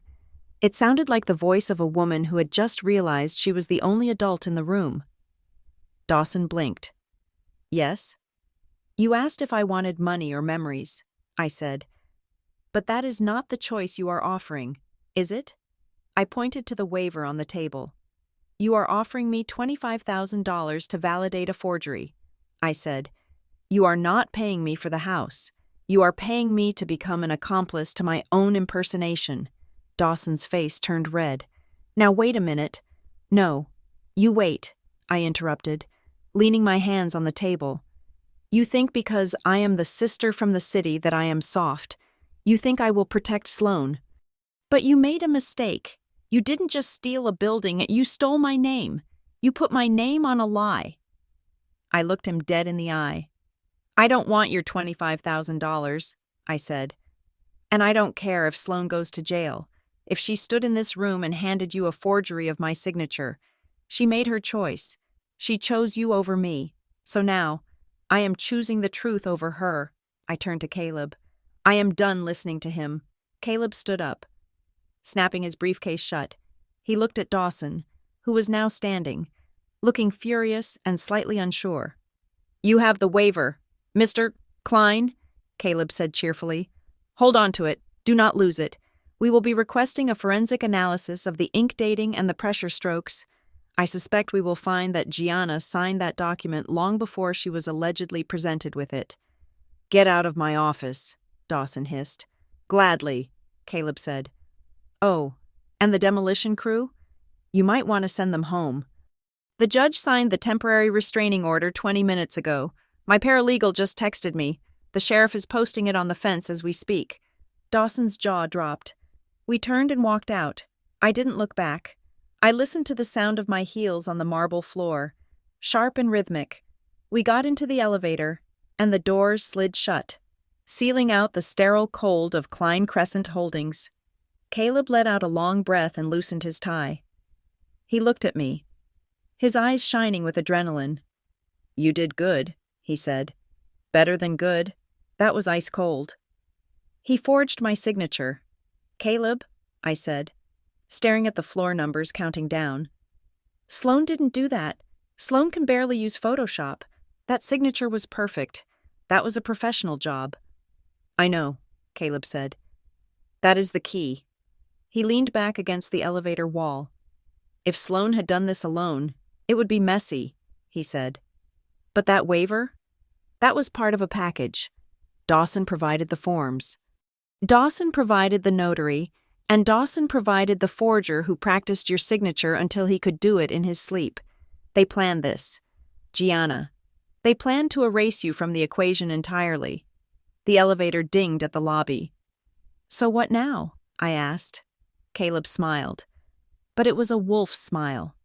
Now we have the one thing every prosecutor loves, he said. We don't just have a crime, we have a conspiracy, and we have a pattern. He checked his watch. Dawson just showed us his ace, Caleb said. He thinks that waiver is his shield, but he doesn't know that Grandma Lorraine left a landmine in the county records that makes that waiver worthless. We walked out into the sunlight. The city looked different now, sharper, brighter. They thought you would be silent, Caleb said, opening the car door for me. They thought they could buy you for $25,000. It was insulting, I said. It was fatal, Caleb corrected. Because now we know exactly what they are afraid of. They are afraid of you existing. I got into the car. I felt a strange calm settling over me. Let us go to the house, I said. I want to be there when the sheriff posts the order. We will do better than that, Caleb said, starting the engine. We are going to meet the locksmith. The judge granted the site inspection. We are going inside. My phone began to vibrate at 6:14 in the morning. It buzzed against the nightstand with the frantic, insect-like persistence of an alarm that refused to be ignored. I had barely slept. My mind had been racing all night, replaying the meeting with Dawson Klein, the sight of my forged signature, and the cold, smug look on his face when he offered me $25,000 to betray my own history. I rolled over and looked at the screen. The name Sloan flashed in white letters against the dark background. I knew this call was coming. The sheriff would have posted the restraining order on the construction fence at dawn, or perhaps served Dawson's legal team late last night. The mechanism of the law had finally ground its gears into motion, and my sister was feeling the first pinch. I sat up, pulling the duvet around my shoulders. The air in my apartment was cold. I took a deep breath, swiped the green icon, and pressed the speaker button. I needed Caleb to hear this. He was already on his way over. But I had him on an open line on my laptop, sitting on the desk across the room. Gianna, Sloane's voice filled the room. She wasn't crying. She was screaming. What the hell have you done? Good morning to you too. Sloan, I said. My voice was raspy from lack of sleep. but it was steady. "Do not play cool with me," she hissed. "Dawson just called me. He said there is a sheriff's deputy standing in front of Grandma's house. He said there is a court order. He said you are suing us. Are you insane? Are you actually trying to ruin my life over a rotting pile of wood?" "I am not ruining your life," I said, swinging my legs out of bed. "I am stopping a felony. There is a difference." "A felony?" Sloan laughed, a high-pitched, jagged sound that bordered on hysteria. "You are being dramatic, just like you always are. It is a house sale. Gianna, people sell houses every day. I did what had to be done because you were too busy playing artist in the city to help me manage the estate." "You did not manage the estate," I said. "You looted it." "I saved it," she shouted. "The taxes were due. The roof was leaking. Do you have any idea how much it costs to keep that place standing?" "No, you don't, because you were never there. You just showed up for the holidays and criticized." "I sent you money for the roof," I said quietly. "I sent you $3,000 last year." "That was nothing," Sloan snapped. "That didn't even cover the water damage in the basement." I had to make a decision. I found a buyer who was willing to take it as is, cash offer, fast close. I did us a favor. "By forging my signature?" I asked. The line went silent for a beat. I could hear her breathing. Short, sharp intakes of air. "I didn't forge anything," she said, her voice dropping, becoming defensive. "I facilitated. Dawson's team said it was standard procedure when one beneficiary is unavailable." "Unavailable?" I repeated. "I live 40 minutes away. Sloan, I have a phone. You didn't call me because you knew I would say no." "I called you," she lied. "You didn't answer." "Stop lying," I said. "Just stop. We went to Dawson's office yesterday. We saw the waiver. We saw the deed. And Caleb found the problems with the trust transfer." "Caleb?" Her voice spiked with fear. "You involved Caleb Hart? Oh my God. Gianna, he is a shark. He will bankrupt us with legal fees. Why are you doing this to your own family?" "You stopped being family the moment you signed Grandma's name on a deed she never saw," I said. "I had the right," Sloan yelled. "I had a power of attorney." I froze. I looked at the laptop screen where Caleb's icon was pulsing. I knew he was listening intently. "A power of attorney?" I asked slowly. "Grandma never gave you power of attorney over her real estate.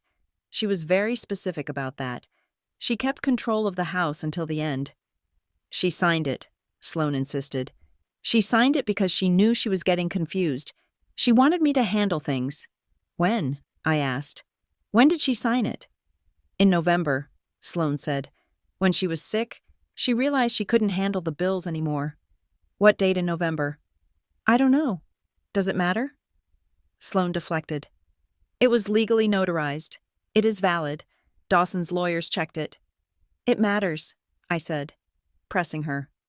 "If you have a power of attorney that authorized you to sell the house, why did you need to forge her signature on the deed?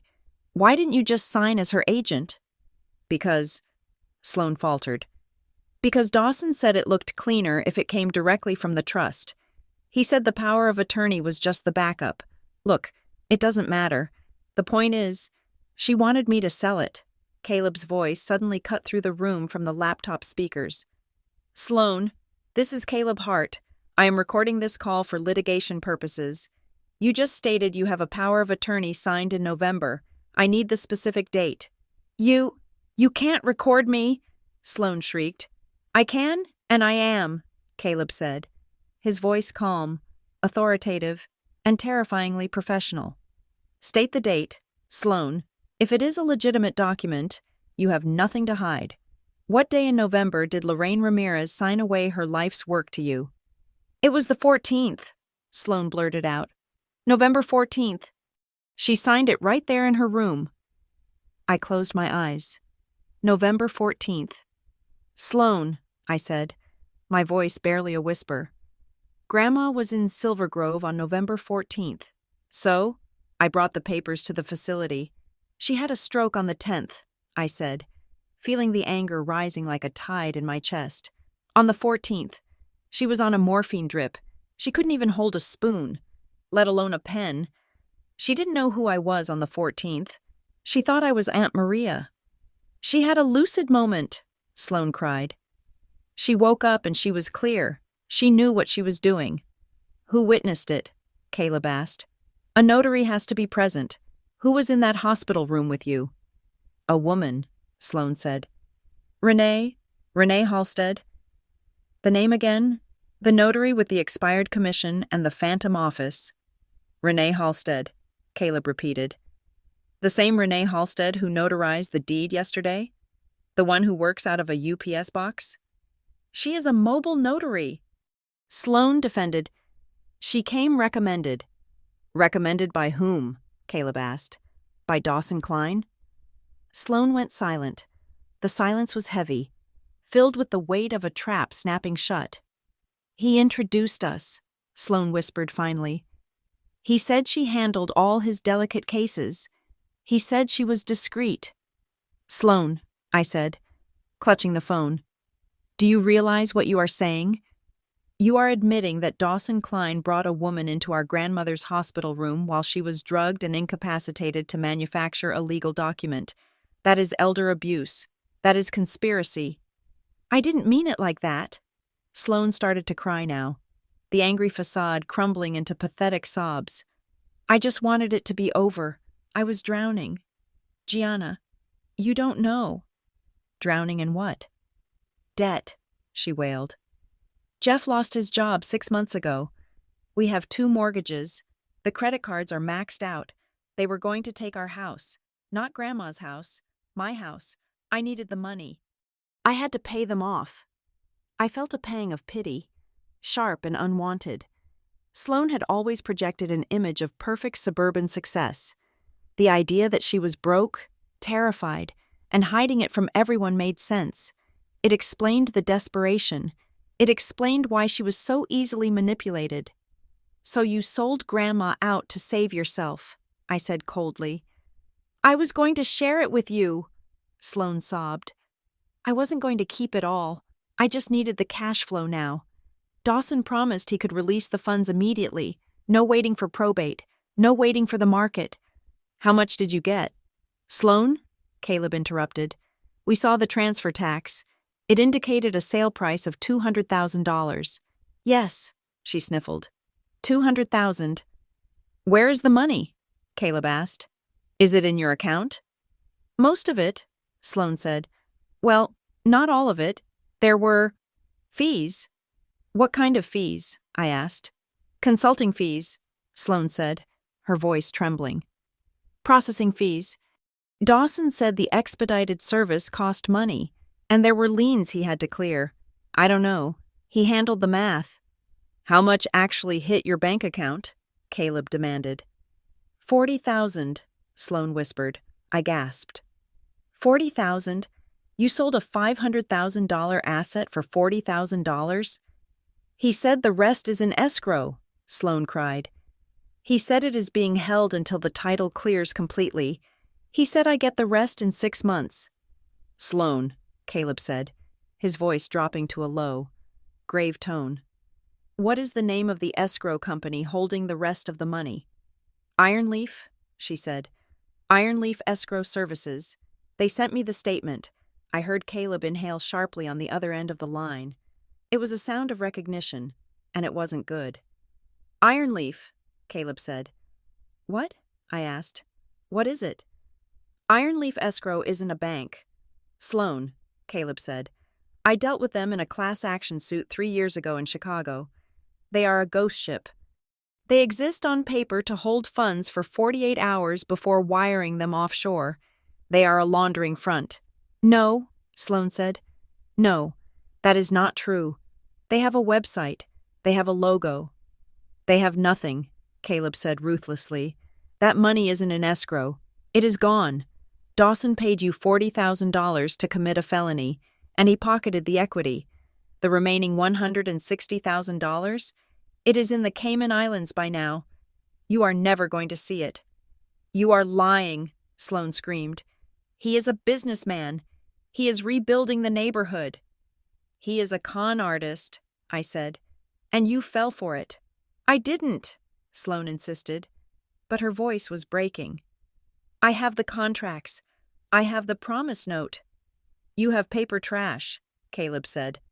Sloane, listen to me. You are in very serious trouble. You admitted to using a power of attorney signed by an incapacitated person. You admitted to accepting funds through a fraudulent escrow. Dawson Klein is going to hang you out to dry. When the police come, and they will come, he is going to produce that waiver you gave him and say you tricked him too. Sloane's voice was small now, terrified. I didn't know. I just wanted to pay the mortgage.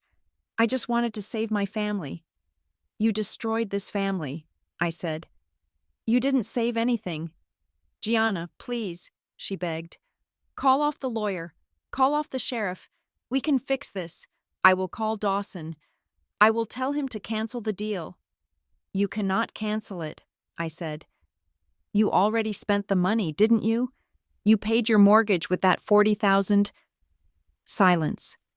Yes, she whispered. Then you are trapped, I said. You took the bait. You spent the stolen money. Now Dawson owns you.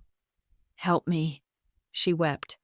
Gianna, please, I am your sister. Don't let me go to jail. I have kids. Please. I sat on the edge of my bed, looking at the gray light filtering through the window. I remembered the way Sloane used to look at me when we were children, like I was a nuisance, something to be managed. I remembered the text message. You were not there. She had used my absence as a weapon to justify her crime, and now she wanted my presence to save her from the consequences. I cannot help you. Sloane, I said. Not the way you want. Gianna. I am going to get the house back, I said. That is my priority. Whatever happens to you, that is between you and the man you chose to do business with. You are heartless, she spat, the anger returning as the fear overwhelmed her. You are cold. You care more about that dead old woman than you do about the living. I care about the truth, I said. You are selling me out, she screamed. No, Sloane, I said, my voice barely above a whisper. You didn't sell the house. You tried to sell Grandma's name. You tried to sell her legacy for $40,000 to pay for your own mistakes. You sold us. I reached out and pressed the red button on the screen. The connection severed. Sloane's screaming cut off instantly, leaving only the heavy silence of the morning. I looked at the laptop. Caleb was still there, watching me through the camera. He looked grim. Ironleaf, he said. That changes the game. If they are involved, this isn't just local fraud. This is federal. She didn't know, I said, staring at the phone in my hand. She is stupid, and she is greedy, but she didn't know she was laundering money. It doesn't matter, Caleb said. Ignorance is not a defense when you sign the papers. But Gianna, she gave us the link. She identified the notary, the fake power of attorney, and the money trail. She just handed us the keys to the kingdom. She is going to go to prison, isn't she? I asked. Caleb didn't answer immediately. She is certainly going to face charges. Whether she goes to prison depends on whether she decides to keep protecting Dawson or if she decides to flip on him. I stood up and walked to the window. The rain had stopped, but the streets were wet and dark. She is not the boss, I said. She is just the door he walked through. Exactly, Caleb said. And now we are going to kick that door down. Get your coat. Caleb, I said, meet me at the house. I want to see what they were so desperate to hide. I am already leaving the office, he said. See you in 20 minutes. I put the phone down. My hand was shaking, not from fear, but from the adrenaline of the kill. Sloane was done. She had revealed her throat. Now, there was only Dawson Klein left standing between me and the truth, and I was coming for him. The legal system is designed to be slow. It is a machine of grinding gears, endless paperwork, and deliberate pauses. But when you are trying to stop a demolition crew from erasing your past, every tick of the clock feels like a physical blow. Caleb moved with a speed I had never seen before. By 10 o'clock that morning, he had filed a civil complaint in the county court, alleging fraud, forgery, and elder abuse. He slapped an emergency motion for a temporary restraining order on top of it, demanding an immediate halt to all construction, alteration, or transfer of the property at 1242 Oakwood Lane. "It is a stop-loss," Caleb said, pacing my small living room, his tie unknotted and hanging loose around his neck. "We are asking the judge to freeze time. If they knock down a single wall before we get in there, they destroy evidence. They know that. That is why they are going to panic." He was right. The panic didn't take long to arrive. At noon, a courier bike skidded to a halt in front of my apartment building. A man in a helmet thrust a thick, heavy envelope into my hands and sped off without a word. I opened it in the kitchen. It was from a law firm with 3 names on the letterhead, none of which I recognized, but all of which sounded expensive. Cease and desist. The words were bold and centered. I read the first paragraph, and my stomach dropped. They weren't apologizing. They were attacking. To Ms. Gianna Ramirez. "Your recent allegations regarding the property transfer are baseless, defamatory, and constitute tortious interference with our client's lawful business operations. Klein Crescent Holdings purchased the property in good faith. Your continued harassment of our client and his agents, including Ms. Sloan Ramirez, is causing irreparable financial harm. If you do not withdraw your complaint by 5 p.m. today, we will file a countersuit for damages in excess of $500,000. "They are bluffing," Caleb said, snatching the letter from my hand and scanning it. "This is a scare tactic. Tortious interference? Please, they are trying to bully you into silence because they know their foundation is made of sand." $500,000, I repeated, the number feeling heavy on my tongue. "Caleb, I do not have that kind of money. If I lose this—" "You only lose if you fold," Caleb said sharply. "This letter is standard operating procedure for guys like Dawson. He is betting that the scary legal words will make the little art teacher back down. He thinks you are weak." My phone buzzed. Then it buzzed again. Then it started ringing. Sloan had clearly been busy. She had called in the cavalry. The first voicemail was from my Aunt Maria, my father's sister. Her voice was shrill, trembling with indignation. "Gianna, I just got off the phone with Sloan. She is hysterical. She says you are trying to put her in jail over a house. A house. Gianna, after everything she did for your grandmother, you are being cruel. You need to stop this madness right now before you tear this family apart." I deleted it. The next text was from my cousin Leo. "Dad says you are suing Sloan. Is that true? That is messed up. Gee, she has kids." I put the phone face down on the table. The guilt washed over me, cold and familiar. It was the same guilt I felt when I missed Sunday dinners. The same guilt I felt when I moved to the city. I am the bad guy. I am the one causing trouble. Maybe they were right. Maybe I should just take the $25,000 Dawson offered and walk away. Sloan would be safe. The family would be at peace. The house would be gone. But wasn't that inevitable? Then, the phone buzzed one more time. A single text from a number I didn't save. But recognized, it was my cousin Mateo, the quiet one, the one who worked construction and rarely spoke at Thanksgiving. "Don't back down. Sloan has been spending money she doesn't have for years. Grandma knew. Stand your ground." I stared at the screen. Grandma knew. "In silence is not peace," Grandma used to say. "Silence is just allowing the rot to spread." If I stopped now, I wasn't saving the family. I was letting Dawson Klein finish eating it. "I am not withdrawing," I told Caleb. "File the response." "Already done," Caleb said, hitting enter on his laptop.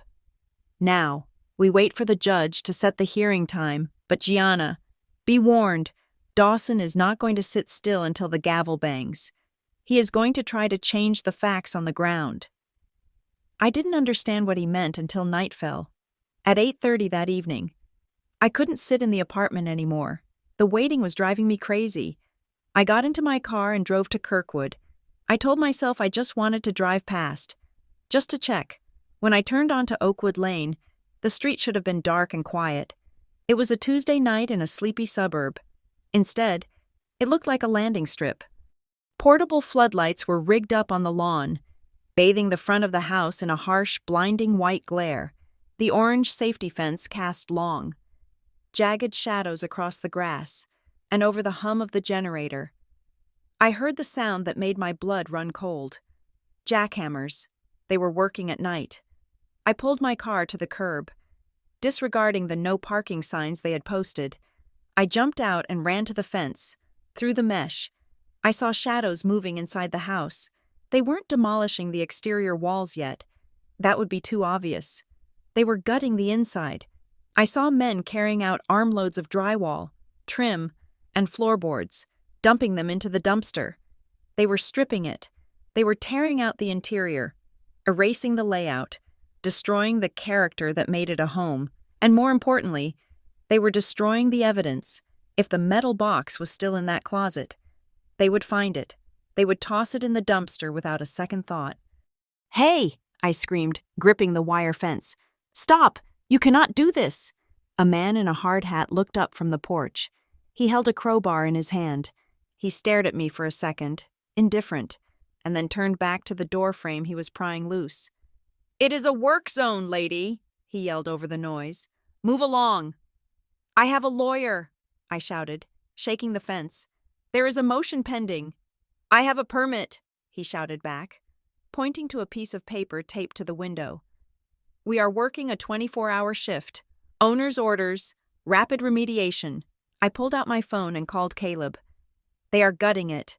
Caleb, right now, they have floodlights. They are tearing the inside apart." "I am on my way," Caleb said instantly. "Take photos. Take video. Document everything. Show the timestamp. Show the noise. They are violating noise ordinances at the very least." I stood there in the cold light, recording the destruction of my childhood. I watched a worker carry out a bundle of wood. It looked like the banister from the staircase, the banister where I had slid down 1,000 times. He threw it into the yellow metal bin with a hollow clatter. It felt like they were dissecting a body while it was still warm. Dawson wasn't waiting for the court. He was trying to make the destruction a fait accompli. By the time a judge looked at the case tomorrow, he wanted to be able to say, "Your Honor, there is nothing to preserve. It is just a shell. We might as well finish the job." Caleb's car screeched to a halt behind mine 10 minutes later. He jumped out, still wearing his suit, looking furious. He didn't yell at the workers. He walked straight to the permit posted on the window. He took a picture of it with his phone, zooming in. Then he started laughing. It was the same dry, sharp laugh from the office. "What?" I asked, wiping tears from my face. "Why are you laughing? They are destroying the house." "They are rushing," Caleb said, his eyes glittering in the floodlight. "And when you rush, you trip." He showed me the photo on his phone. "Look at the applicant name on the repair permit," he said. I looked. Applicant. Obsidian Development Group. "Who is Obsidian Development Group?" I asked. "It is one of Dawson's other shell companies," Caleb said. "I saw it in the background check. But here's the problem for them. The deed is in the name of Klein Crescent Holdings, LLC. I looked at him, not quite getting it. "The owner of the property is Klein Crescent," Caleb explained, speaking fast. "But the entity that applied for the permit is Obsidian. Legally, Obsidian has no standing to request a permit for this property. They are strangers to the title. Dawson's team probably copy-pasted the application from another job site and forgot to change the entity name. So the permit is invalid?" "It is not just invalid," Caleb grinned. "It is illegal. They are performing unpermitted demolition work under a false flag. This isn't just a civil violation anymore. Gianna, this is a code enforcement nightmare." He turned to the house. "Hey," Caleb's voice boomed, projecting with the authority of a courtroom veteran. "Who is the foreman?" The man with the crowbar walked over, looking annoyed. "What now?" "My name is Caleb Hart, attorney at law," Caleb said. "I am informing you that the permit you are operating under lists an applicant that does not own this property. You are currently trespassing and conducting illegal demolition on a disputed asset. I have the police on speed dial, and the building inspector is a personal friend of mine who hates being woken up. If you do not shut down that generator in exactly 60 seconds, you will be personally named in the lawsuit for destruction of evidence." The foreman looked at Caleb. Then he looked at the permit. Then he looked at the floodlights. He knew. He knew how developers like Dawson worked. He knew that when the lawsuit started flying, the guys with the hammers were the first ones to get thrown under the bus. "Shut it down," the foreman yelled to his crew. "Pack it up. We are done for the night." The generator sputtered and died. The floodlights winked out, plunging the street back into darkness. The silence that rushed in was ringing in my ears. I let out a breath I didn't know I was holding. "They will be back," I said. "Not before tomorrow," Caleb said. "And tomorrow is D-Day." He turned to me. "I just got the notification. The judge granted an emergency hearing for 9 a.m. tomorrow. We are going to court." I looked at the dark silhouette of the house. It looked wounded, battered, but still standing. "Sloan will be there," I said softly. "She has to be," Caleb said. "She is a named defendant. If I walk into that courtroom," I said, "I lose her forever. There is no coming back from testifying against your sister." Caleb put a hand on my shoulder. "Gianna, look at that fence. Look at that dumpster. Sloan didn't just sell a house. She tried to bulldoze your existence. She made her choice when she signed that paper. Now you have to make yours." He was right. The family I thought I was protecting was already gone. It had been sold for $40,000 and a lie. "I will be there," I said. "And I am bringing the email." "Good," Caleb said, "because I have a feeling Dawson is going to try one last trick. He is cornered, and cornered animals bite." "Let him bite," I said, feeling a cold resolve settle over me like armor. "I have the antidote." We stood there for a moment longer, two guardians in the dark, watching the empty shell of a home that was fighting to stay alive. "If they were clean," Caleb said, staring at the invalid permit on the window, "they would not need to run this fast. They know what we are going to find in there." "The metal box," I whispered. "The metal box." Caleb agreed. "Tomorrow, we get inside." I got back into my car. The clock on the dashboard read 9:45, less than 12 hours until the hearing, less than 12 hours until I looked my sister in the eye and told a judge that she was a thief. It was going to be the longest night of my life, but as I drove away, leaving the silent house behind me, I felt something I hadn't felt since the funeral. I felt like I was finally doing my job. I was finally being the granddaughter Lorraine Ramirez raised me to be. I was holding the line. Courtroom 4B smelled of lemon floor polish and stale anxiety. It was a windowless box of wood and seal, designed to strip away emotion and leave only the cold, hard bones of the law. I sat at the plaintiff's table next to Caleb, my hands clasped so tightly in my lap that my knuckles had turned white. Across the aisle, the defense table was crowded. Dawson Klein sat in the center, flanked by two attorneys in suits that cost more than my car. He looked bored, checking his watch every 30 seconds, as if this hearing was a scheduling error that was wasting his valuable time. And then there was Sloan. My sister sat at the far end of the table, separated from Dawson by a deliberate 2 feet of empty space. She looked smaller than I had ever seen her. The arrogance from the phone call was gone. She was wearing a gray cardigan I recognized. It was one she used to wear to parent-teacher conferences to look responsible.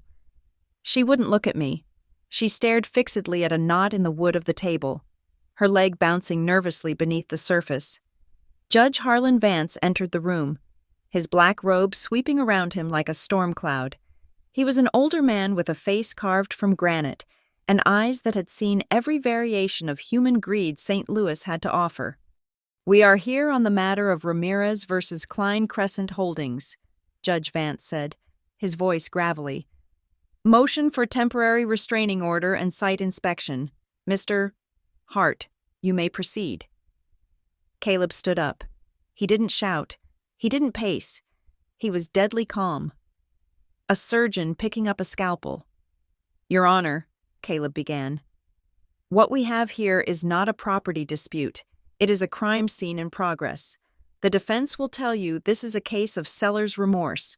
We are here to show that there was never a seller to begin with. Caleb motioned to the large screen set up near the witness stand. Exhibit A, he said. 2 images appeared on the screen. On the left was the signature from the deed transfer, blown up until the ink looked like a road map. On the right was a check Grandma Lorraine had written to the electric company 3 years ago. We have an affidavit from Dr. Aris Thorne, a forensic document examiner with 30 years of experience, Caleb said. Dr. Thorne identifies the signature on the deed as a simulation. Note the hesitation marks at the top of the letter L. A natural signature is fluid. It is muscle memory. This signature? It was drawn. The pen stopped 3 times in the middle of the name Ramirez. That is not writing. Your Honor, that is tracing. Dawson's lead attorney, a man with a comb-over and a sneer, stood up. Objection, Doctor. Thorne is not here to be cross-examined. His affidavit is sworn and notarized, Caleb parried smoothly. Unlike the deed in question. The judge leaned forward. Overruled. Continue, Mr. Hart. Caleb clicked a remote. The screen changed to a timeline. The defense claims Lorraine Ramirez signed a power of attorney on November 14th, Caleb said. We have subpoenaed the medical records from Silver Grove Care Center. On November 14th, Lorraine Ramirez was recovering from a stroke. Her chart notes indicate she was confused, lethargic, and unable to feed herself. Yet, we are expected to believe she read and signed a complex legal instrument giving her granddaughter total control over her primary asset?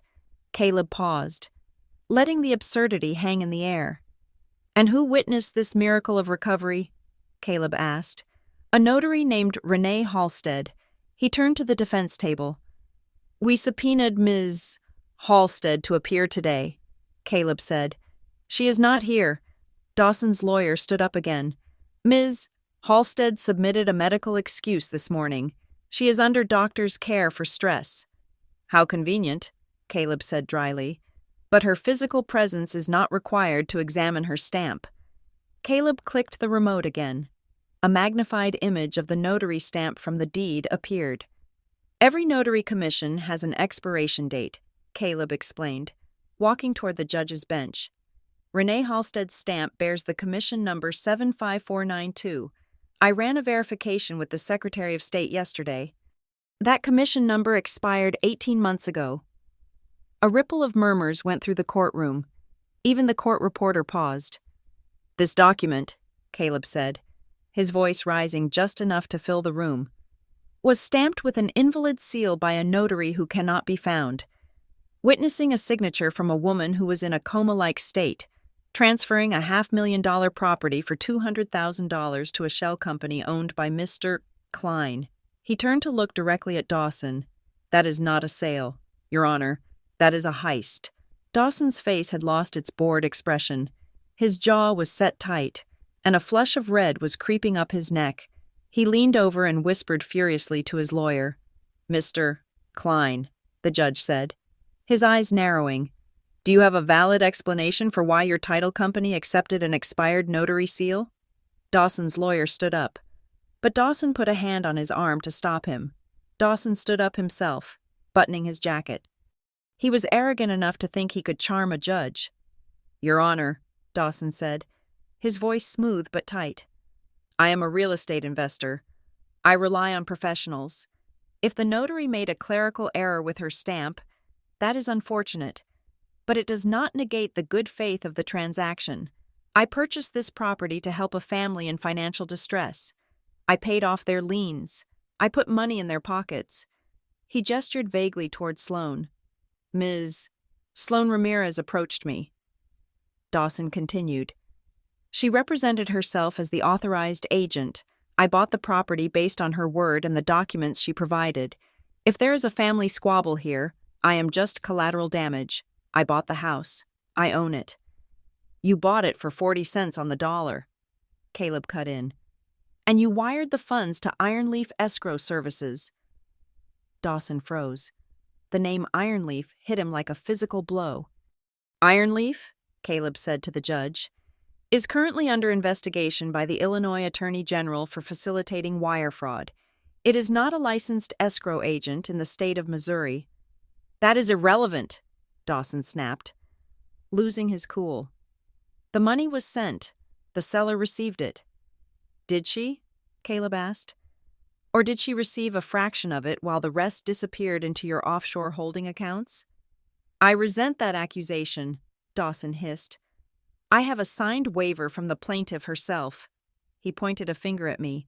Gianna Ramirez signed a waiver relinquishing all rights to the property, Dawson shouted. She is sitting there playing the victim, but she signed off on the deal. Show us the original, Caleb challenged. You produced a copy yesterday. Do you have the original with the wet ink signature? It is in my office files.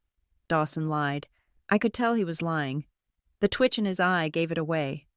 We dispute the authenticity of that waiver, Caleb said calmly, and we are prepared to submit Gianna's handwriting samples for forensic analysis against it. But frankly, Your Honor, it does not matter, because 20 years ago, Lorraine Ramirez filed a memorandum of trust that explicitly voids any sale made without a certificate of consent from the beneficiary. Caleb slammed a piece of paper onto the evidence table. They did not do a title search, Caleb said, because if they had, they would have seen that this sale was dead before the ink dried. They rushed it, they forged it, and they got caught. The judge looked at the documents. He looked at the expired notary stamp. He looked at the timeline. Then he looked at Sloan. Ms. Ramirez, the judge said, do you have anything to say regarding the power of attorney? Sloan stood up. Her legs were shaking so bad she had to grip the table. She looked at Dawson, waiting for him to save her. Dawson didn't even look at her. He was staring straight ahead, distancing himself from the liability. Sloan looked at me. Her eyes were wide, filled with a terrifying mixture of guilt and realization. She saw what I saw. Dawson was going to let her take the fall. He was going to claim she tricked him with fake documents. Sloan's voice cracked. I just wanted to pay the mortgage. Did you sign your grandmother's name? The judge asked, directly. Sloan opened her mouth, but no sound came out. She looked at Dawson again. He told me it was standard, Sloan whispered. It was barely audible, but in the silence of the room, it screamed. He said it was just a formality. Dawson slammed his hand on the table. I never told her to sign anything. She provided the documents. You gave me the pen, Sloan shrieked, her control snapping. You stood there in the kitchen and told me to practice on the notepad. You said if I didn't do it, the deal was off and I would lose everything. She is lying. Dawson shouted. She is a desperate woman trying to save her own skin. The judge banged his gavel. The sound was like a gunshot. Order! Mr. Klein, sit down before I hold you in contempt. Dawson sat, fuming, his face a mask of fury. Sloan was sobbing now, standing there in her sensible cardigan, stripped of all her pretenses. She looked across the aisle at me, tears streaming down her face. Gianna, she choked out, please, you have to stop this. You are going to destroy me. The room went silent. Everyone looked at me, the judge, the lawyers, the court reporter. They were waiting for the sister to break. They were waiting for me to soften, to say it was all a misunderstanding, to protect my blood. I stood up slowly. I looked at my sister. I saw the woman who had bullied me for years. I saw the woman who had sold my sanctuary. I saw the woman who had weaponized my absence. No, Sloan, I said. My voice was clear. It did not waver. I am not destroying you. I pointed to the defense table where the forged deed lay. You destroyed yourself, I said. You did it the moment you picked up that pen and decided that Grandma's name was yours to sell. Sloan collapsed back into her chair, burying her face in her hands. Judge Vance cleared his throat. He looked at the evidence one last time. The court finds sufficient cause to believe that the deed transfer was fraudulent and void ab initio, the judge ruled. The temporary restraining order is granted. All construction and demolition activity at 1242 Oakwood Lane is to cease immediately. The sheriff is authorized to enforce a site inspection order to preserve evidence. He looked at Dawson. Mr. Klein, you are ordered to surrender all original files related to this transaction to the court within 24 hours. And I am referring this matter to the district attorney's office for a criminal investigation into the notary misconduct and potential wire fraud. Dawson didn't say a word. He just glared at the judge with eyes that promised retribution. Court is adjourned, the judge said. The gavel banged. The room exhaled. Dawson's lawyers were immediately whispering in his ear, probably telling him to cut his losses. Dawson ignored them. He stood up and buttoned his jacket, shooting one last venomous look at me before storming out of the courtroom. Sloane didn't move. She sat there, weeping into her hands. I wanted to go to her. I wanted to comfort her, but I couldn't. She had made herself a stranger. Caleb closed his briefcase. He looked tired, but satisfied. "We got the injunction," he said quietly. "The house is safe for now." "Dawson isn't done," I said, watching the door where he had exited. "He is going to come back at us. He is going to try to bury us in paper." "He can try," Caleb said. "But he lost the speed advantage. Now he has to fight in the daylight." Caleb leaned in close to me, lowering his voice so Sloane's lawyers wouldn't hear. "But to finish him," Caleb whispered, "to really drive the stake through the heart of this thing. We need the original. The judge's order gives us legal entry. We need to go to the house right now." "The metal box," I said. "Exactly," Caleb said. "The email proves the intent. The memorandum proves the legal trap. But the box? If your grandmother really prepared for this, the box contains the proof that Dawson Klein knew exactly what he was doing." "What do you think is in it?" I asked. "I think," Caleb said, a small smile playing on his lips, "that Lorraine Ramirez left us a smoking gun, and I think we are about to pull the trigger." "Let us go," I said. I didn't look back at Sloane as we walked out. I couldn't save her, but I could save the truth, and right now, that had to be enough. The sheriff's deputy cut the padlock on the chain-link fence with a pair of heavy bolt cutters. The metal snapped with a sharp crack that echoed in the quiet morning air. He stepped back, gesturing for me to proceed. "It is all yours, Ms. Ramirez," he said. I stepped onto the driveway. The grass was trampled, muddy from the heavy boots of the demolition crew. The luxury rebuild sign was gone, torn down by Caleb the night the injunction was granted, but the house itself looked like a survivor of a violent assault.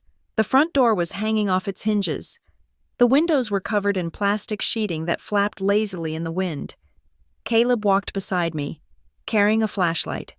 We stepped over the threshold and into the foyer. The smell hit me first. It was the smell of pulverized drywall, damp wood, and abandonment. The familiar scent of Grandma's lavender potpourri was gone, replaced by the sterile, chalky dust of construction. The living room was unrecognizable. The walls had been stripped down to the studs. The beautiful oak floorboards were gouged and covered in debris. It looked like a sentence that had been violently cut off in the middle of a word. "Careful where you step," Caleb warned, shining his light on a pile of jagged lumber. "They did a lot of damage in just a few hours." I didn't care about the damage. I cared about the guest room. I walked up the stairs, my hand trailing along the banister. It was rough to the touch, stripped of its varnish. At the top of the landing, I turned left. The door to the guest room was closed. The crew hadn't reached this part of the house yet. They had started downstairs, gutting the kitchen and living areas first. I pushed the door open. It was exactly as I remembered it. The demolition team hadn't touched it. The quilt was still on the bed. The curtains were drawn. It was a time capsule, preserved amidst the wreckage. I walked to the closet and opened the bifold doors. The smell of cedar rushed out to greet me, warm and comforting. I reached up to the top shelf, pushing aside the heavy winter quilts.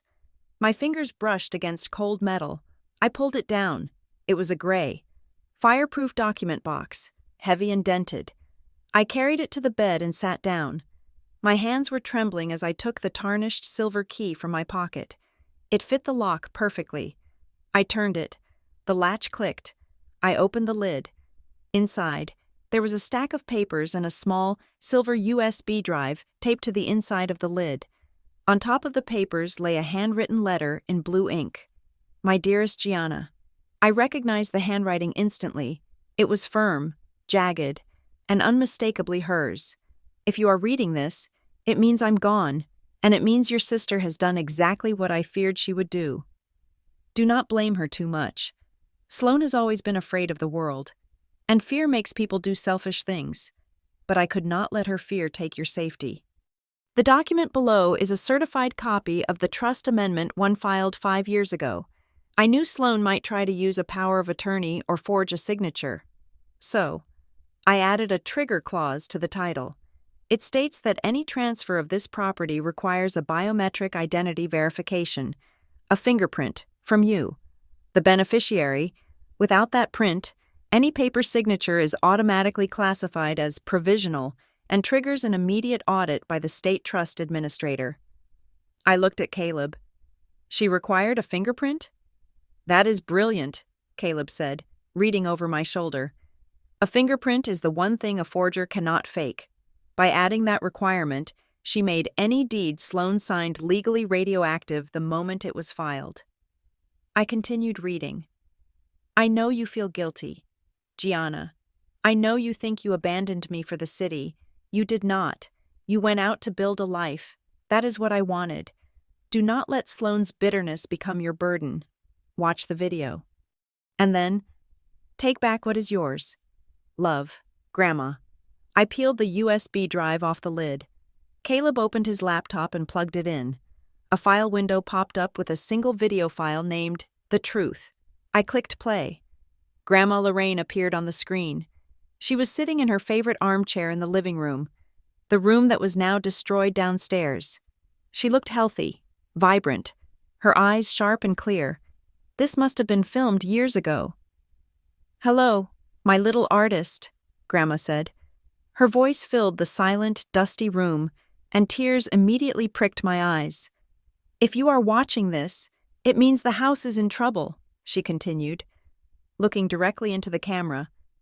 It means they tried to take it, and I know you. Gianna, I know you are sitting there right now, probably crying, blaming yourself. You are thinking, if only I had visited more. If only I had been there. Stop it. She leaned forward, her face stern but loving. You were exactly where you needed to be. You were living. I never wanted you to be my nurse. I wanted you to be my legacy. The house is just wood, Gianna. But what it represents, safety, history, that is what you have to fight for. Do not hate yourself for being busy. You just need to stand in the right place when the storm comes. And right now, the right place is standing up for the truth. She paused, and a small, mischievous smile touched her lips. And as for Sloane, well, she will learn that shortcuts always lead to a cliff. I love you both, but I trust you. The video ended. The screen went black. I sat there on the bed, the silence of the house wrapping around me. But it wasn't a lonely silence anymore. It felt like permission. Permission to forgive myself. Permission to stop feeling like the bad sister for having a life of my own. We have everything, Caleb said softly. The fingerprint clause, the video testimony. This proves premeditated protection. It proves she never intended for Sloane to have the power to sell. The legal aftermath was swift and brutal, with the evidence from the box. The judge granted a permanent injunction. The deed transfer to Klein Crescent Holdings was declared void ab initio, invalid from the start. The property was returned to the trust, and as the sole remaining beneficiary in good standing, title passed to me. Dawson Klein did not walk away. The fingerprint clause was the thread that unraveled his entire sweater when the district attorney looked into why the title company ignored the clause. They found a pattern of bribes. Dawson hadn't just tricked Sloane, he had corrupted a chain of notaries and escrow officers. He lost his initial investment of $40,000, plus the hundreds of thousands he had spent on legal fees and the premature demolition. But more importantly, his anonymity was shattered. His name was plastered across the legal journals. The quiet settlements he relied on stopped working. Other families he had cheated saw the news and started coming forward. His empire of shell companies collapsed under the weight of a class-action lawsuit. Sloan faced the hardest fall. She was charged with fraud and elder abuse because she cooperated with the investigation into Dawson. She avoided prison time, but she was sentenced to 5 years of probation and ordered to pay restitution for the damage to the house. Her real estate license was revoked. Her reputation in the community was destroyed, but the cruelest twist came from the trust documents themselves. Buried in the amendments was a subsection Grandma had written titled the Sloan Fund. Grandma had set aside $50,000 in a separate high-yield account, intended to help Sloan pay off her mortgage, if Sloan administered the estate honestly. By attempting to steal the house, Sloan had legally disqualified herself from the fund. The money she stole from Dawson, the $40,000, was gone, spent on debts that were now back, and the $50,000 she would have received freely? It reverted to the main estate. She had stolen pennies and lost a fortune. I didn't see Sloan much after the trial. She moved to a smaller apartment in a different county. We exchanged awkward cards at Christmas, but the bridge was burned, not by me, but by the fire she had started. I stood in the living room 6 months later. The walls were new, the floors had been refinished, gleaming in the afternoon sun. The smell of construction dust was gone, replaced by the scent of fresh paint and turpentine. I didn't turn the house back into a museum. Grandma wouldn't have wanted that. She wanted life. I hung a sign out front, Juniper House Studio. It wasn't a home anymore. It was a space for the neighborhood. On Tuesdays and Thursdays, I taught graphic design workshops to high school kids who couldn't afford expensive software. On weekends, we hosted local artists who needed a place to exhibit their work. The living room, once the site of a fraud, was now filled with easels and laughter. I walked to the corner of the room, near the large bay window. There, sitting in a pool of sunlight, was Grandma's old velvet armchair. I had saved it from the garage where the demolition crew had tossed it. I had it reupholstered, but I kept the shape the same. I sat down in it. I looked out at the street. The orange fence was a distant memory. The oak tree was still standing. I thought about the closing question that had haunted me during the trial. When your family tries to sell the safest part of you, when they try to monetize your memories, what is revenge? Is revenge watching them lose everything? Is it seeing Dawson Klein bankrupt and Sloan in disgrace? No, that was just justice. Revenge, real, lasting revenge, was taking the thing they tried to destroy and making it more beautiful than they could have ever imagined. It was filling the house with so much life and noise that the silence of their betrayal couldn't survive here anymore. They wanted to erase the Ramirez name from this street. Instead, I made sure it would be here forever. I patted the arm of the chair, feeling the dust motes dancing in the light around me. "We are still here, Grandma," I whispered. "We are still here." Thank you so much for listening to the story of how I saved my grandmother's legacy. Please comment below with where you are listening from and what time it is. I would love to know how far this story has traveled. If you enjoyed this journey, please subscribe to the Jane Revenge Stories channel, like this video, and hit that hype button so we can share this victory with even more people.